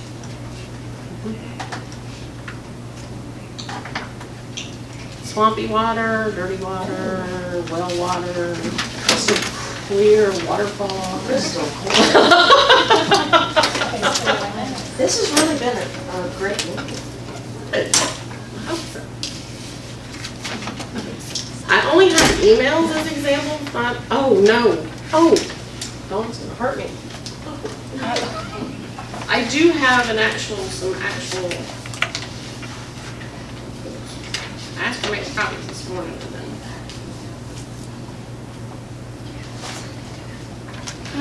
Let's see. All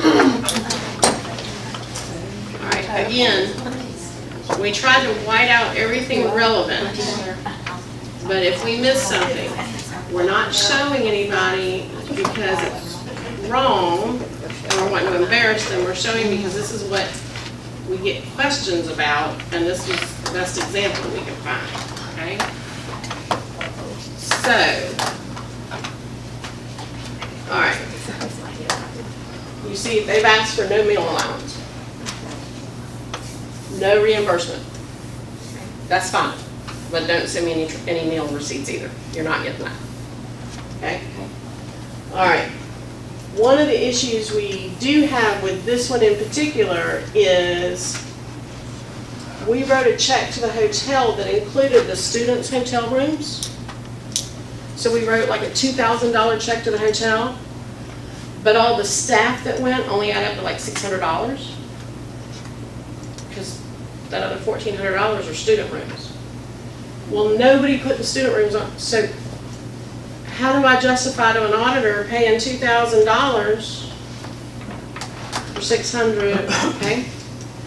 So all you do on this, again, this note field with that extra typed piece of paper or handwritten piece of paper or whatever, they went 3 days. So you can use this column right here and just write students, okay?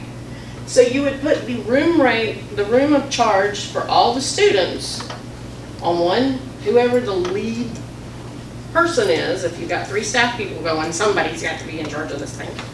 Put it on theirs.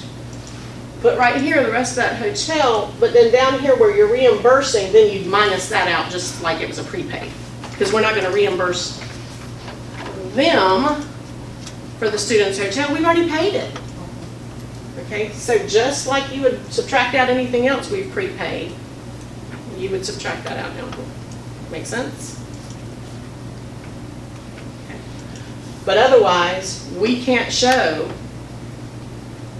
justify why we paid $2,000 to a hotel and the 3 staff members added together at $250 a piece.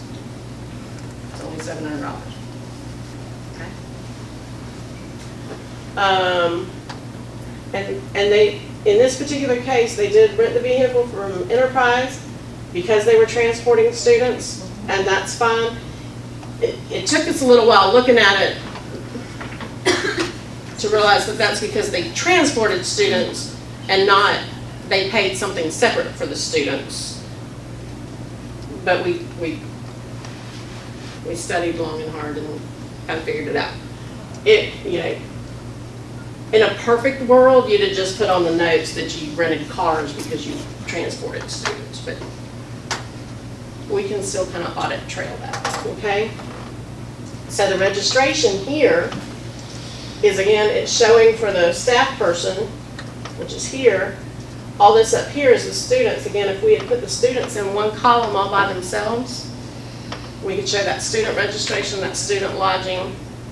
It would follow with how much we paid in all the checks or POs or whatever, which we minus out down here, and that's how we get the math to work. Does that make sense? Kind of? That's good.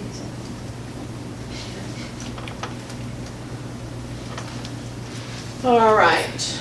And on a good note, they did put the check number in the PO. I see that. Yeah, and Beta's not in here, but yes, they did a great job of putting what the PO numbers, what the check numbers were if they were done by check request, and the PO for the hotel. Which Miss Maida loves. Yes. Oh, I know. So I'm speaking on her behalf. And they did this for all 3 staff people that went. They put all of the check information on it, because we don't necessarily know that they all 3 went together until we do this. So, okay. There is, I'm going to kind of zoom through these because they're not a thing, there's a lot in here that you don't. this as well.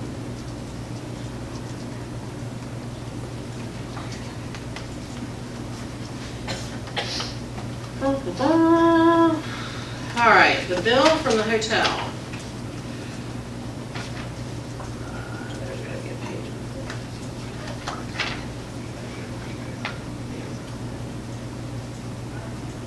All right, the bill from the hotel, this wasn't the person's fault, this was the hotel's fault, but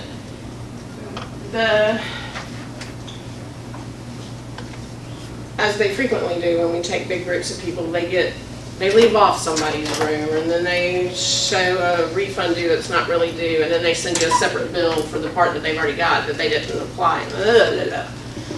In this particular case, either the staff person or the bookkeeper was trying to be very helpful and showed this was room 215, 210, 219, da-da-da-da-da.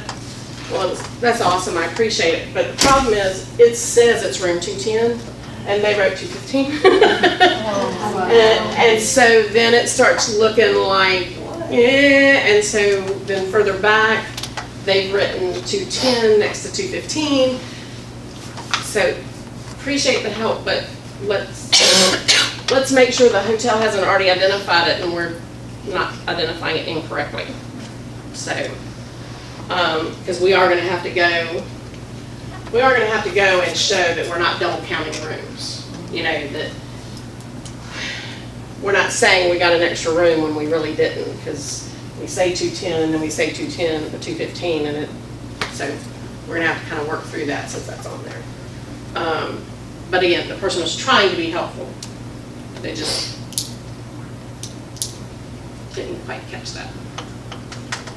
I think that was, I'm zooming through these because they're really rough.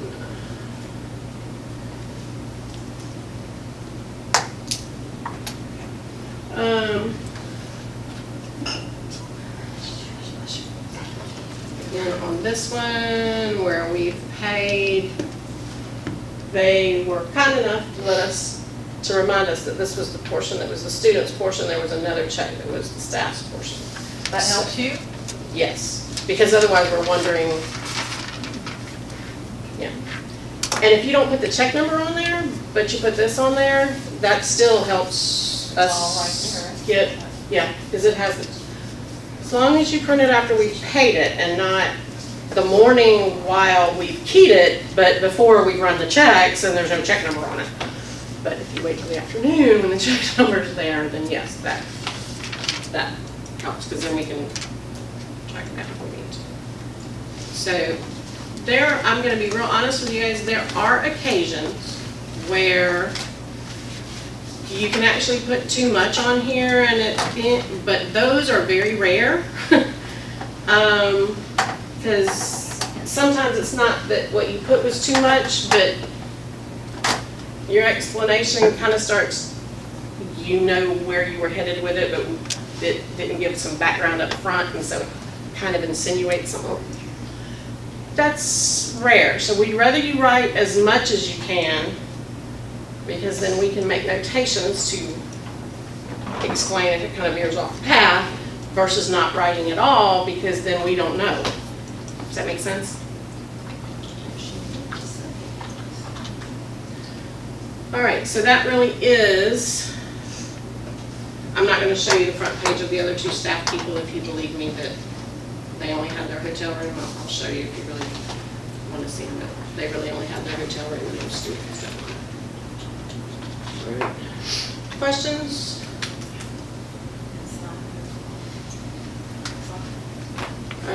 Yeah, the receipt for the hotel is a receipt just like every other receipt. What do you have to do with receipts? Sign and date them. So everything behind this form should be signed and dated. Because it's the documentation receipts, just as if you were requesting a check. You are. What if it already has an electronic signature date on it? Signature. What do you mean? Like when you sign the receipt at the hotel? Uh-huh. When you do that, sometimes on the itemized bill? Yeah, like or when you just check on the, out. just on that little front little slip thing they do. The front little slip thing they do doesn't work, but if it's on the itemized bill, because remember, I can't take that front little receipt on digital. Right. But if it's on the itemized bill, I'd probably ask them to initial it when they came back, but they wouldn't have to go through the whole signature and. That's what I battle with my guys all the time. I'd make them do it again, just to make it successful. right again. Just have them initial it next to their signature. I've got a, I said so. I've got a couple of teachers who. Now Cindy, I thought you told me that, especially on register receipts, they still have to sign and date it to make sure that that register was not incorrect or it was in some shipment, so. They do. Every receipt's supposed to be signed and dated. Okay, remember, it's the Not date, electronic, because form of supply, you know, they can assign and date and send me the process going on Yeah. with the. but that's computer. not the date you got it. Yeah, yeah, it is. Yeah, it is. On That's their their receipt. electronic one that you put on the forms and supplies and print for you, the day that you receive, that's the signature that you sign for Then the the person that goods. receives it. So it's Okay, really so not as long as somebody initials it, Okay. we can take Praise it. God. We can take it. Well, circle that date on there though. Circle the day. But remember, the date that you're signing it is not the date somebody put it in front of you. The date you received it. We got this invoice today. That's not the date you put on Oh, it. no, I was only speaking of forms and Right. supplies, that's the only one that. The date you're signing is the date you got it, not the piece of paper, but the stuff you're putting in that infamous Bilo bag of mine, okay? So the pens, the highlighters, the, Lowe's does the same way though. Lowe's makes you sign. And so your signature is already on that receipt. that they do. and as long as they initial it, we'll take it. Right. I'll tell them. The reason we Tell wanted them. initialed is because that is electronic. In theory, somebody could electronically cut Sign and it, right. paste. Oh, gotcha. Mhm. You know, like I'll Photoshop. tell them that. Because So I do get that every month. if they will initial it, that yes, that is theirs and not somebody cut and pasted Photoshop, whatever, Inkscape and all these other things. You have a sweet, innocent, pure mind and you know. Plus, they're acknowledging that they received everything. I mean, did Well, if send they their- went to Lowe's and picked it up, then yeah, they did. Welcome But- to reality. All right, anything else? Yeah, I want to ask a question. All right. I have a teacher who went on a conference, and when she got to the hotel, we'd already prepaid the hotel 2 weeks in advance. A lot of the hotels require that the check is cleared by, so they want it 2 weeks in advance. She got there and they said, good news, we're giving you a less expensive room. So that meant that she had to get a check, a refund. It's made to the school. So she's getting money back for meals, say, or whatever. How do I do the check? How do I do the check? Do I deposit it? And Here, well, all right, so let's talk about this. If you've gotten the refund check from the hotel, and it's made payable to the school, okay, then the part she puts on her form is is what they actually charged her, not what we prepaid, right, okay? right. So her room rate was whatever her lower room rate, what? Well, we're not gonna reimburse her for the room, period, because we prepaid it. Right. So you're gonna deposit the refund for the overpayment, And show that on the, and you're gonna put it to the same account number where we prepaid the hotel. I'm gonna show like a credit, you're saying? You're gonna put the account number on the deposit. Oh, I'm still on the deposit. okay. You're gonna deposit the check, Okay. and you're gonna deposit it to the same account number That it came from. that we paid the hotel from. Okay. Then on this form, I just laid Beth's glasses down. and-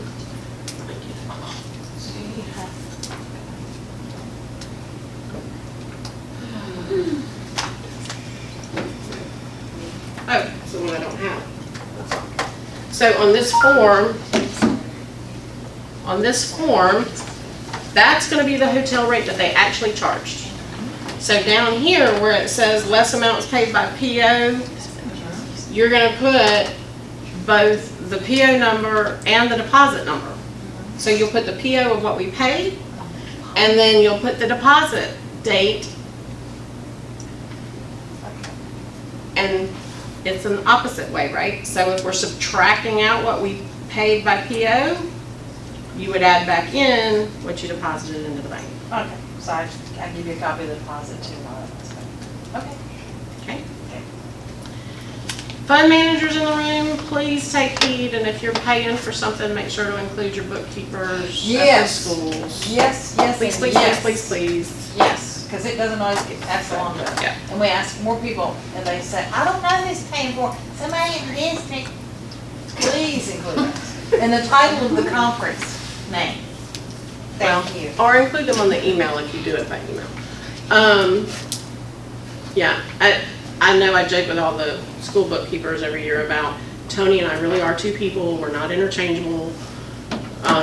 Well, at the teacher level, 90% of the district office is just one person.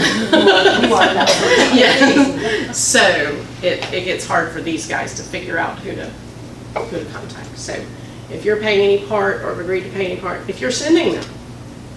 I mean, there are times I have been, they didn't even tell us they were going, and because they said it was cleared by district office, so they hadn't even told their principal that they were going to this thing. So, you know, it's kind of hard for the principal to pass it along to the bookkeeper if the person didn't even tell their principal. So, you know, perfect world, everybody would communicate, but we ain't got a whole lot of that around. All right.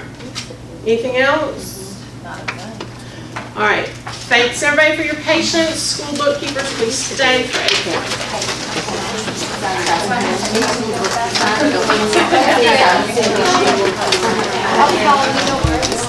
They were all